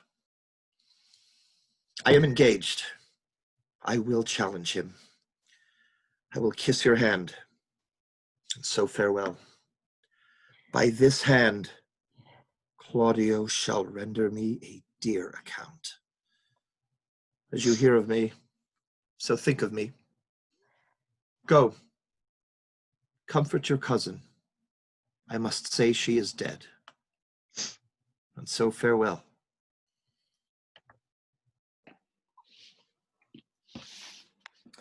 As our whole assembly appeared. Oh, stool and a cushion for the sexton. Which be the malefactors? Mary, that am I, and my partner. No, that's certain. We've exhibition to examine. But which are the offenders that are to be examined? Let them come before Master Constable. Yea, Mary, let them come before me.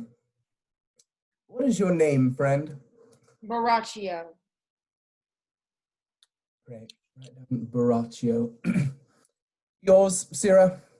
I'm a gentlewoman, sir, and my name is Conrad. Write down Master Gentlewoman Conrad. Masters, do you serve God? Yea, sir. We hope. Write down that they hope they serve God. And write God first. For God defend, but God should go before such villains. Masters, it is proved already that you are little better than false knaves. And it will go near to be thought so shortly. How answer you for yourselves? Marry, sir, we say we are none. Marvelous witty fellow, I assure you, but I will go about him. Come you hither, Sarah. A word in your ear. Sir, I say to you, it is thought you are false knaves. Sir, I say to you, we are none. Well, stand aside. For God, they are both in a tale. Have you written down that they are none? Master Constable, you go not the way to examine. You must call forth the watch that are their accusers. Yea, Mary, that's the eftest way. Let the watch come forth. Masters, I charge you, in the prince's name, accuse these men. This man said, sir, that Don John, the prince's brother, was a villain.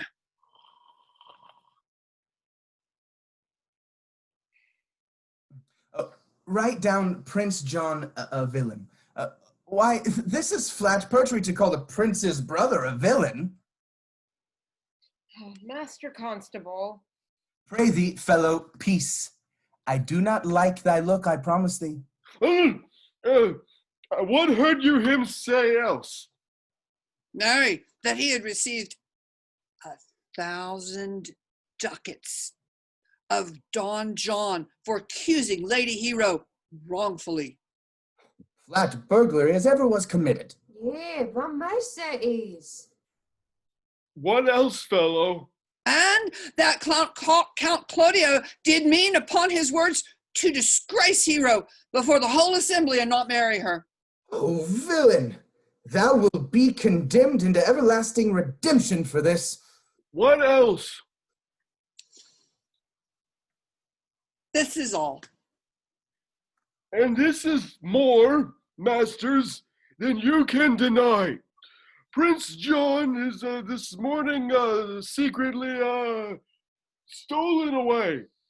A hero was in this manner accused, in this very manner refused, and upon the grief of this suddenly died. Master Constable, let these men be bound and brought to Leonardo's. I will go before and show him their examination. Come, let them be opinioned. Let them be in the head. Oh, coxcomb. God's my life. Where's the sexton? Let him write down the prince's officer, coxcomb. Come, bind them, thou naughty varlet. Away! You are an ass, you are an ass.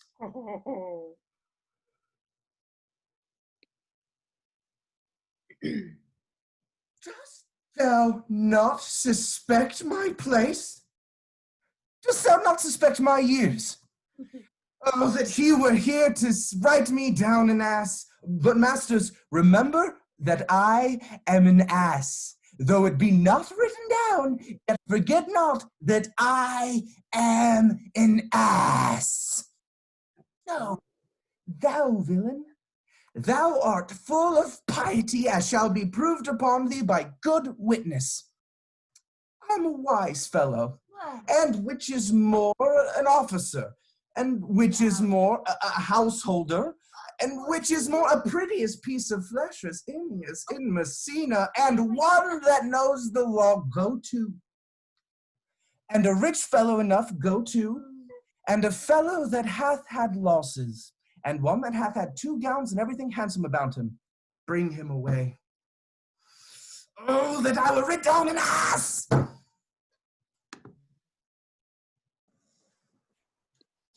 You go on thus, you will kill yourself, and 'tis not wisdom thus to second grief against yourself. I pray thee cease thy counsel, which falls into mine ears as profitless as water in a sleeve. Give not me counsel, nor let no comforter delight mine ear, but such a one whose wrongs do suit with mine. Bring me a father that so loved his child, whose joy of her is overwhelmed like mine, and bid him speak of patience. Measure his woe the length and breadth of mine, and let it answer every strain for strain, and thus for thus, and such a grief for such. In every lineament, branch, shape, and form, if such a one will smile and stroke his beard, and bid sorrow wag, cry hem when he should groan, patch grief with proverbs, make misfortune drunk with candle wasters, bring him yet to me, and of him I will gather patience. But there is no such man. For brother, men can counsel and speak comfort to that grief which they themselves not feel, but tasting it, their counsel turns to passion, which before would give preceptual medicine to rage, Fetter strong Magnus in a silken thread. Charm ache with ear and agony with words.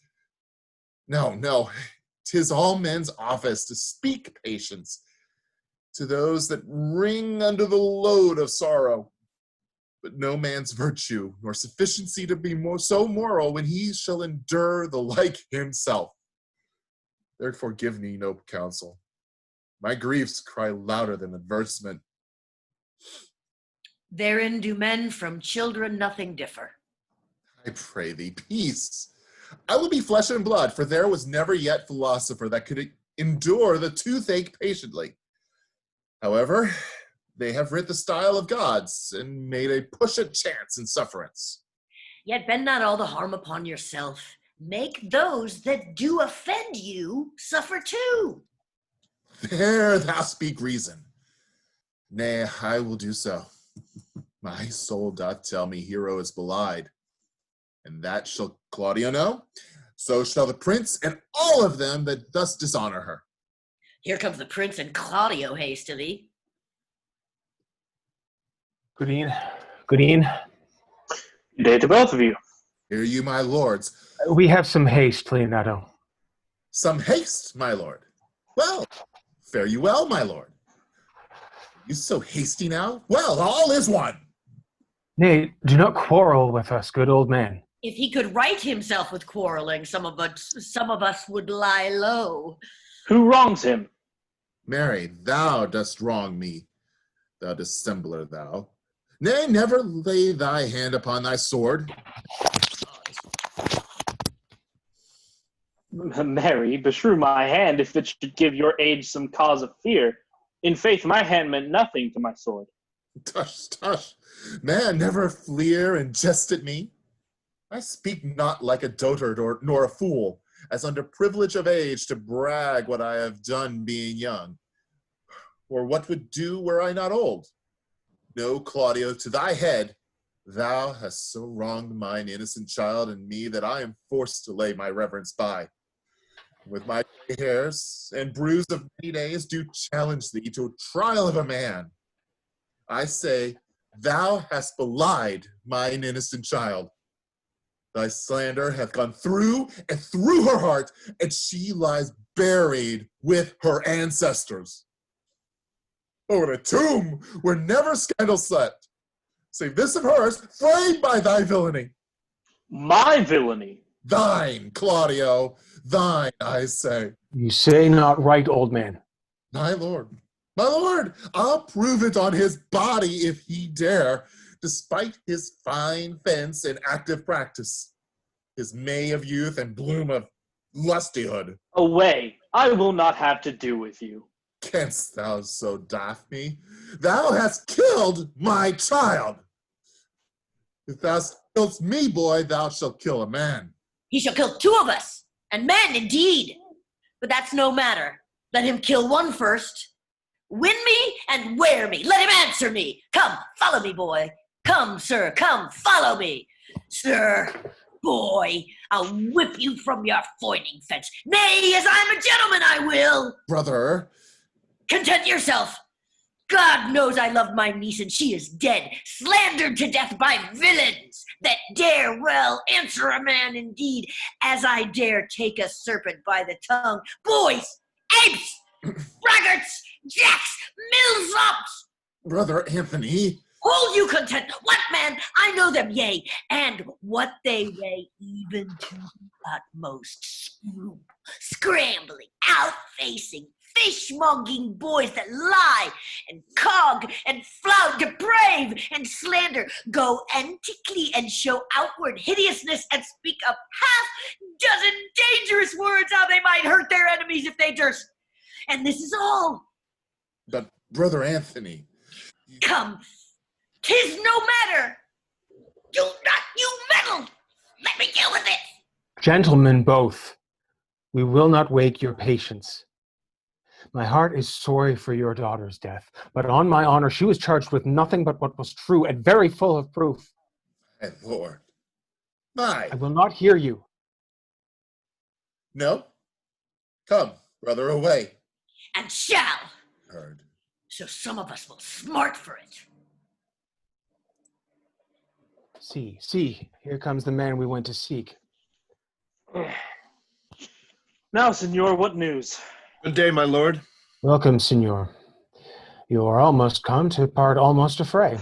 We had like to have our 2 noses snapped off with 2 old men without teeth. Leonardo and his brother. What thinkst thou? Had we fought, I doubt we should have been too young for them. In a false quarrel, there is no true valor. I came to seek you both. We have been up and down to seek thee, for we are high-proof melancholy, would have fain have it beaten away. Wilt thou use thy wit? It is in my scabbard. Shall I draw it? Dost thou wear thy wit by thy side? Never any did so, though very many have been beside their wit. I will bid thee draw as we do the minstrels. Draw to pleasure us.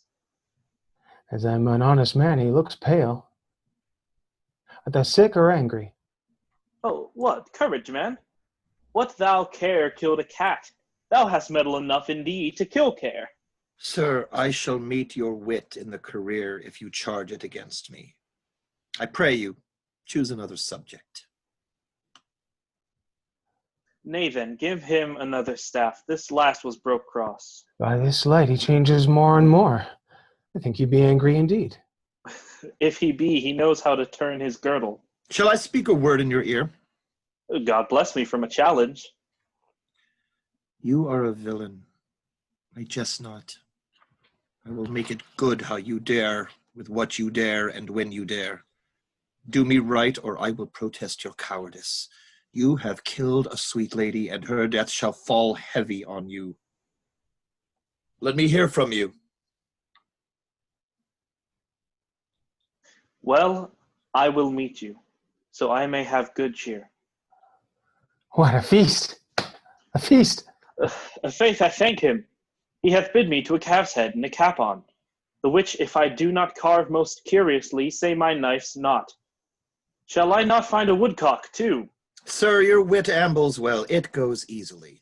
I'll tell thee how Beatrice praised thy wit the other day. I said thou hadst a fine wit. True, said she. A fine little one. No, said I, a great wit.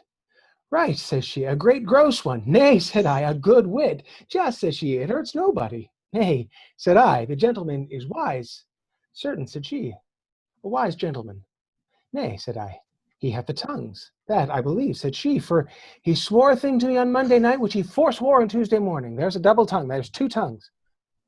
Thus did she an hour together transshape my particular virtues. Yet at last she concluded with a sigh. Thou wast the properest man in Italy. For the which she wept heartily, and said she cared not. Yea, that she did. Yet for all that, and if she did not hate him deadly, she would love him dearly. The old man's daughter taught us all. All. And moreover, God saw him when he was hid in the garden. And when shall we set the savage bull's horns on the sensible Benedict's head? Yes, and text underneath, here dwells Benedict, the married man. Fare you well, boy. You know my mind. I will leave you now to your gossip-like humor. You break jests as braggarts do their blades, which God thanked. Hurt not. My lord, for your many courtesies I do thank you. I must discontinue your company.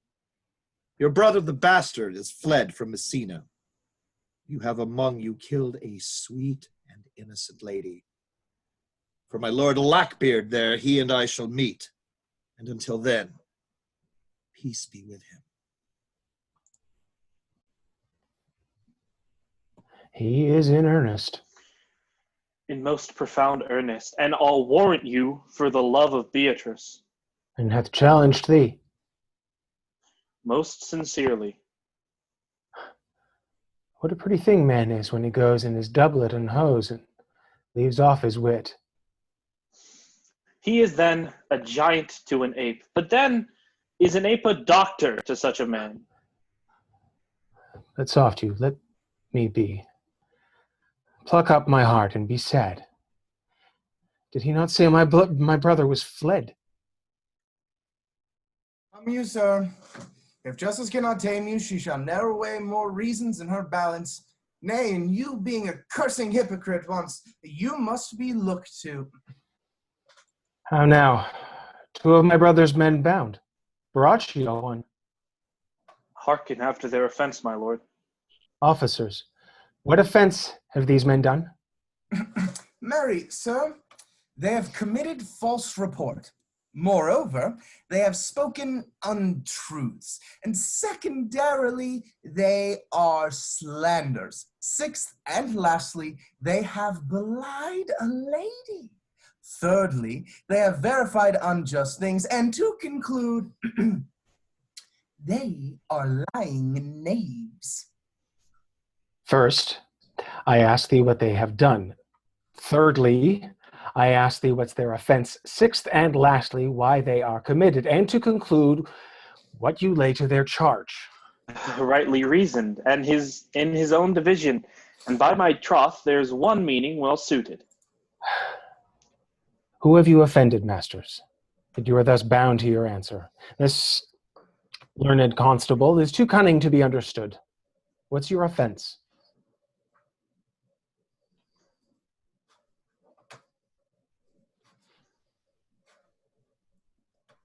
Braccio, you shaved and you turned off your mic.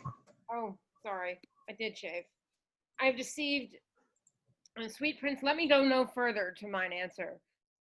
Do you hear me, and let this count kill me? I have deceived even your very eyes. What your wisdoms could not discover, these shallow fools that have brought to light, who in the night overheard me confessing to this man how Don John your brother incensed me to slander the lady Hero, how you were brought to the orchard and saw me court Margaret in Hero's garments, how you disgraced her when you should marry her, my villainy then upon record, which I rather seal with my death than repeat over to my shame. The lady is dead upon mine and my master's false accusation. Briefly, I desire nothing but the reward of a villain. Runs not this speech like iron through your blood? I have drunk poisons while he uttered it. But did my brother set thee onto this? Yea, and paid me richly for the practice of it. He is composed and framed of treachery, and fled he is upon this villainy. Sweet Hero, thy image doth appear in the rare semblance that I loved it first. Bring away the plaintiffs. By this time our sexton hath reformed Signor Leonato of the matter, and master, do not forget to specify when time and place shall serve, that I am an ass. Here comes our Master Signor Leonato, the sexton too. Where is the villain? Let me see his eyes, that when I note another man like him, I may avoid him. Which of these is he? If you would know your wronger, sir, look on me. Art thou the slave that with thy breath had killed mine innocent child? Yea, even I alone. No, not so, villain. Thou beliest thyself. Here, a pair of honorable men.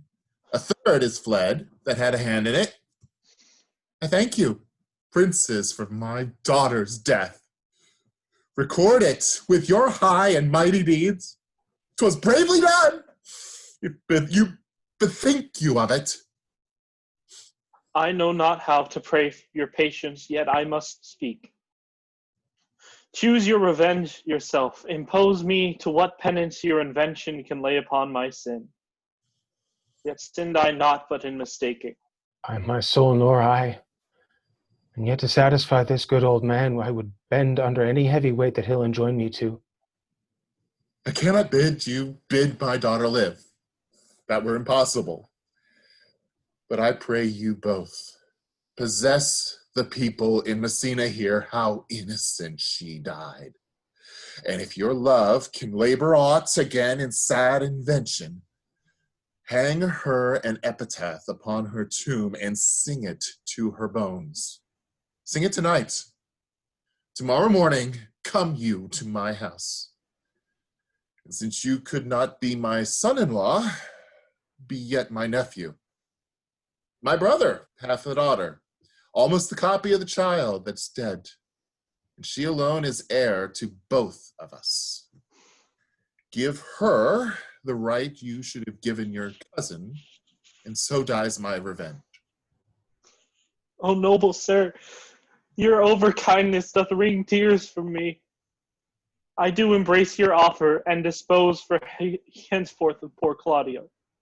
Tomorrow, then, I will expect your coming. Tonight I will take my leave. This naughty man shall face to face be brought to Margaret, who I believe was packed in all this wrong, hired to it by your brother.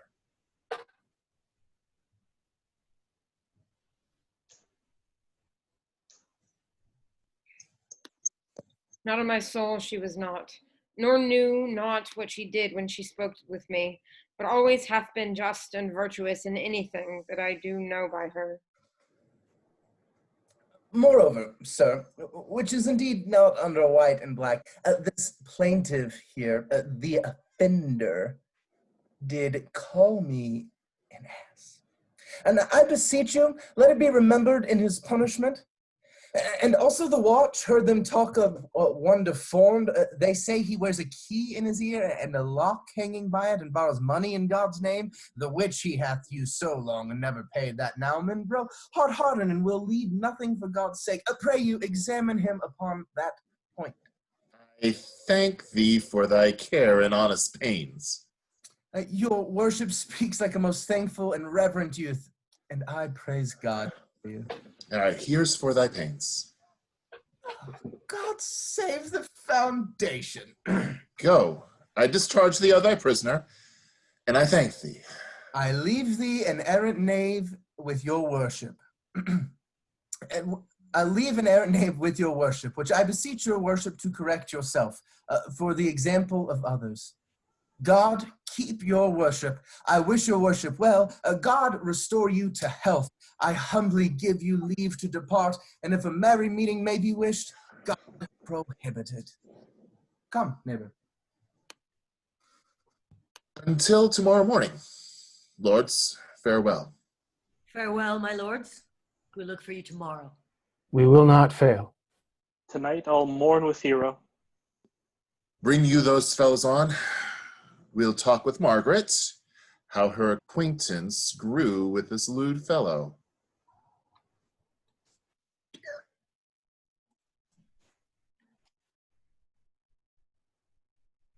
Pray thee, sweet Mistress Margaret, deserve well at my hands by helping me to the speech of Beatrice. Will you then write me a sonnet in praise of my beauty? In so high a style, Margaret, that no man living shall come over it, for in most comely truth thou deservest it.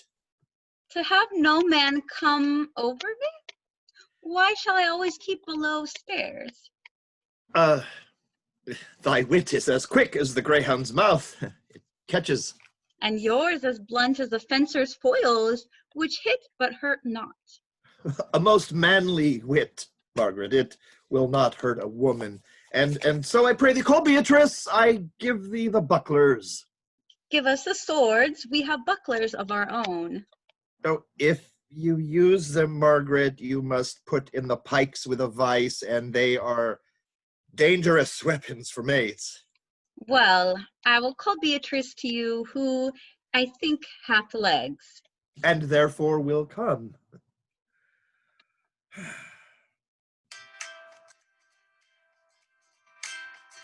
The God of love that sits above and knows me, how pitiful I deserve. I mean in singing, but in loving, Leander the good swimmer, Troilus the first employer of panders, and a whole book full of these quondam carpetmongers whose names yet run smoothly in the even road of a blank verse, why they were never so truly turned over and over as my poor self in love. Mary, I can't show it in rhyme. I've tried. I can find out no rhyme to lady but baby, an innocent rhyme. For scorn, horn, a hard rhyme. For school, fool, a babbling rhyme, the very ominous endings. No, I was not born under a rhyming planet, nor can I woo in festival terms. Sweet Beatrice, wouldst thou come when I called thee? Yea, Signor, depart when you bid me. Oh, stay but till then. Then is spoken. Fare you well now. And yet ere I go, let me go with what I came, which is with knowing what hath passed between you and Claudio. Oh, only foul words, and thereupon will I kiss thee. Foul words is but foul wind, and foul wind is but foul breath, and foul breath is noisome. Therefore I will depart unkissed. Thou hast frighted the word out of his right sense, so forcible is thy wit. But I must tell thee plainly, Claudio undergoes my challenge, and either I must shortly hear from him, or I will subscribe him a coward. And I pray thee now, for which of my bad parts didst thou first fall in love with me? Them all together, which maintain so politic a state of evil that they will not admit any good part to intermingle with them. But for which of my good parts did you first suffer love for me? Suffer love. A good epithet. I do suffer love indeed, for I love thee against my will. In spite of your heart, I think. Alas, poor heart. If you spite it for my sake, I will spite it for yours, for I will never love that which my friend hates. Thou and I are too wise to woo peaceably. Depends not in this confession. There's not one wise man among 20 that will praise himself. An old instance, Beatrice, that lived in the time of good neighbors. If a man do not erect in this age his own tomb ere he dies, he shall live no longer in monument than the bell rings and the widow weeps. And how long is that, think you? Question. Why, an hour in clamor and a quarter in ruin. Therefore, it is most expedient for the wise, if Don Worm, his conscience, find no impediment to the contrary, to be the trumpet of his own virtues, as I am to myself. So much for praising myself, who I myself will bear witness is praiseworthy. And now tell me, how doth your cousin? Very ill. And how do you? Very ill too. Serve God, love me, and mend. There will I leave you too, for one comes in haste. Madam, you must come to your uncle. Yonder's oil coil at home. It is proved my lady Hero hath been falsely accused, and Prince and Claudio mightily abused, and Don John is the author of all who is fled and gone. Will you come presently? Will you go hear this news, Signor? I will live in thy heart, die in thy lap, and be buried in thy eyes. For, moreover, I will go with thee to thy uncle's.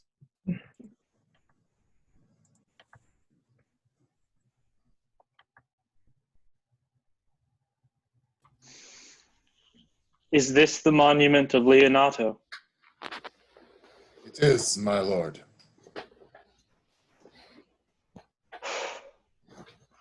Done to death by slanderous tongues was the hero that here lies. Death, in guerdon of her wrongs, gives her fame which never dies. So that life that died with shame lives in death with glorious fame. Hang thou there upon the tomb, praising her when I am dumb. Now music, sound, and sing your solemn hymn.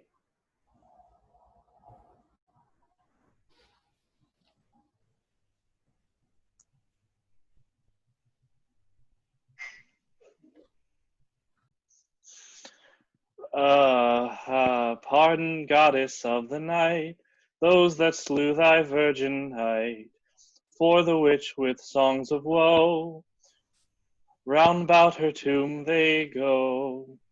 Midnight assessed our moan, help us to sigh and groan. Heavily, heavily, graves yawn and yield your dead, till death be utterhead. Heavily, heavily. Now unto thy bones good night. Yearly will I do this right. Good morrow, masters. Put your torches out. The wolves have preyed, and look, the gentle day before the wheels of Phoebus round about dapples the drowsy east in spots of grey. Thanks to you all, and leave us. Fare you well. Good morrow, masters, each his several way. Come, let us hence, and put on other weeds, and then to Leonato's we will go. And him and now with luckier issue speeds than this for whom we rendered up this woe.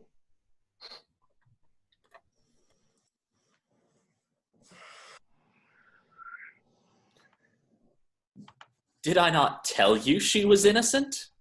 So are the prince and Claudio, who accused her upon the error that you heard debated. But Margaret was in some fault for this, although against her will, as it appears in the true course of all the question. Well, I'm glad that all things sorts so well. And so am I, being else by faith enforced to call young Claudio to a reckoning for it. Well, daughter, and you gentlewomen all, withdraw into a chamber by yourselves. When I send for you, come hither masked. The prince and Claudio promised by this hour to visit me. You know your office, brother. You must be father to your brother's daughter. And give her to young Claudio. Which I will do with confirmed countenance. Friar, I must entreat your pains, I think. To do what, senor? To bind me or undo me. One of them. Signor Leonato, truth it is, good senior, your niece regards me with an eye of favor. That eye my daughter lent her, 'tis most true. And I do with an eye of love requite her. The sight whereof I think you had from me, from Claudio and the prince. But what's your will? Your answer, sir, is enigmatical. But for my will is your goodwill may stand with ours this day to be conjoined in the state of honorable marriage, in which, good friar, I shall desire your help. My heart is with your liking. My help. Here comes the prince and Claudio.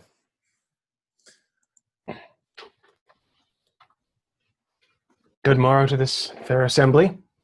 Good morrow, prince. Good morrow, Claudio. We here attend you. Are you yet determined today to marry with my brother's daughter? I'll hold my mind were she an Ethiop. Call her forth, brother. Here's the friar ready. Good morrow, Benedict. Why, what's the matter that you have such a February face, so full of frost and sturdiness? I think he thinks upon the savage bull. Tush, fear not, man. We'll tip thy horns with gold, and all Europa shall rejoice at thee, as once Europa did at lusty Jove, when he would play the noble beast in love. Bull Jove, sir, had an amiable low, and some strange bull leapt your father's cow and got a calf in that same noble feat, much like to you, for you have just his bleat. For this I owe you. Here comes other reckonings. Which is the lady I must seize upon? This same is she, and I do give you her. Well, then she's mine. Sweet, let me see your face. No, that you shall not till you take her hand before this friar and swear to marry her. Give me your hand before this holy friar. I am your husband, if you like of me. And when I lived, I was your other wife, and when you loved, you were my other husband. Another hero. Nothing certainer.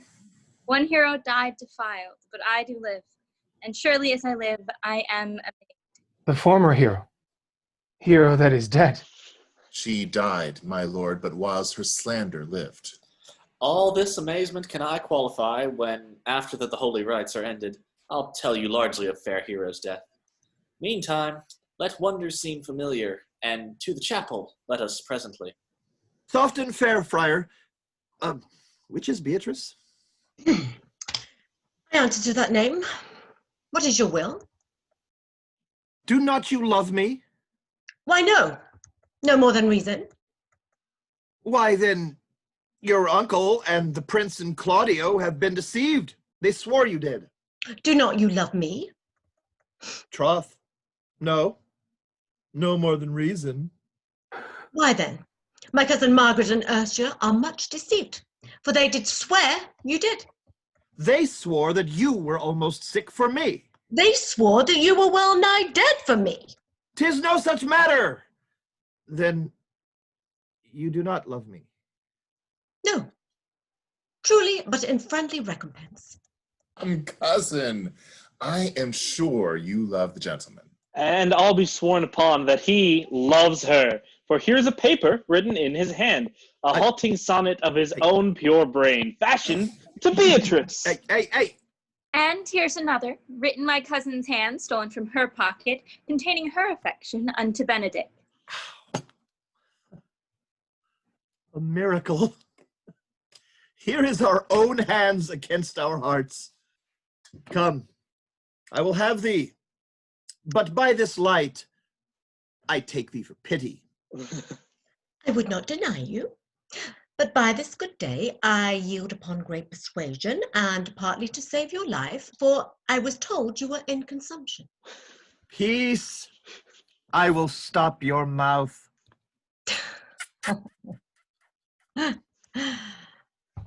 How dost thou, Benedict, the married man? I tell thee what, Prince, a college of wit crackers cannot flout me out of my humor. Dost thou think I care for a satire or an epigram? No. If a man will be beaten with brains, he shall wear nothing handsome about him. In brief, since I do propose to marry, I will think nothing to any purpose that the world can say against it, and therefore never flout at me for what I have said against it.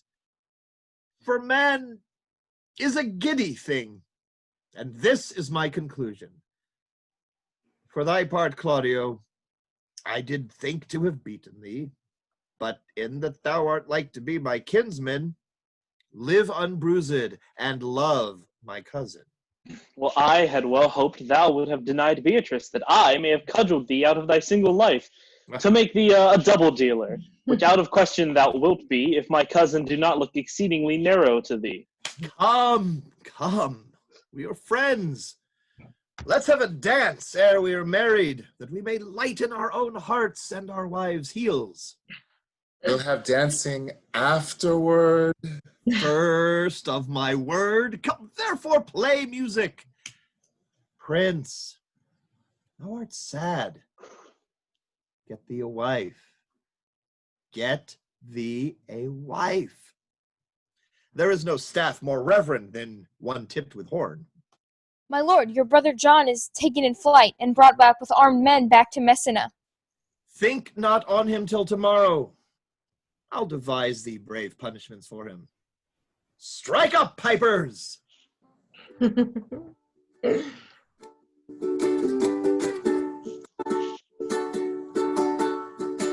Sigh no more, lady, sigh no more. There were deceivers ever, one foot in sea and one on shore. To one thing constant ever,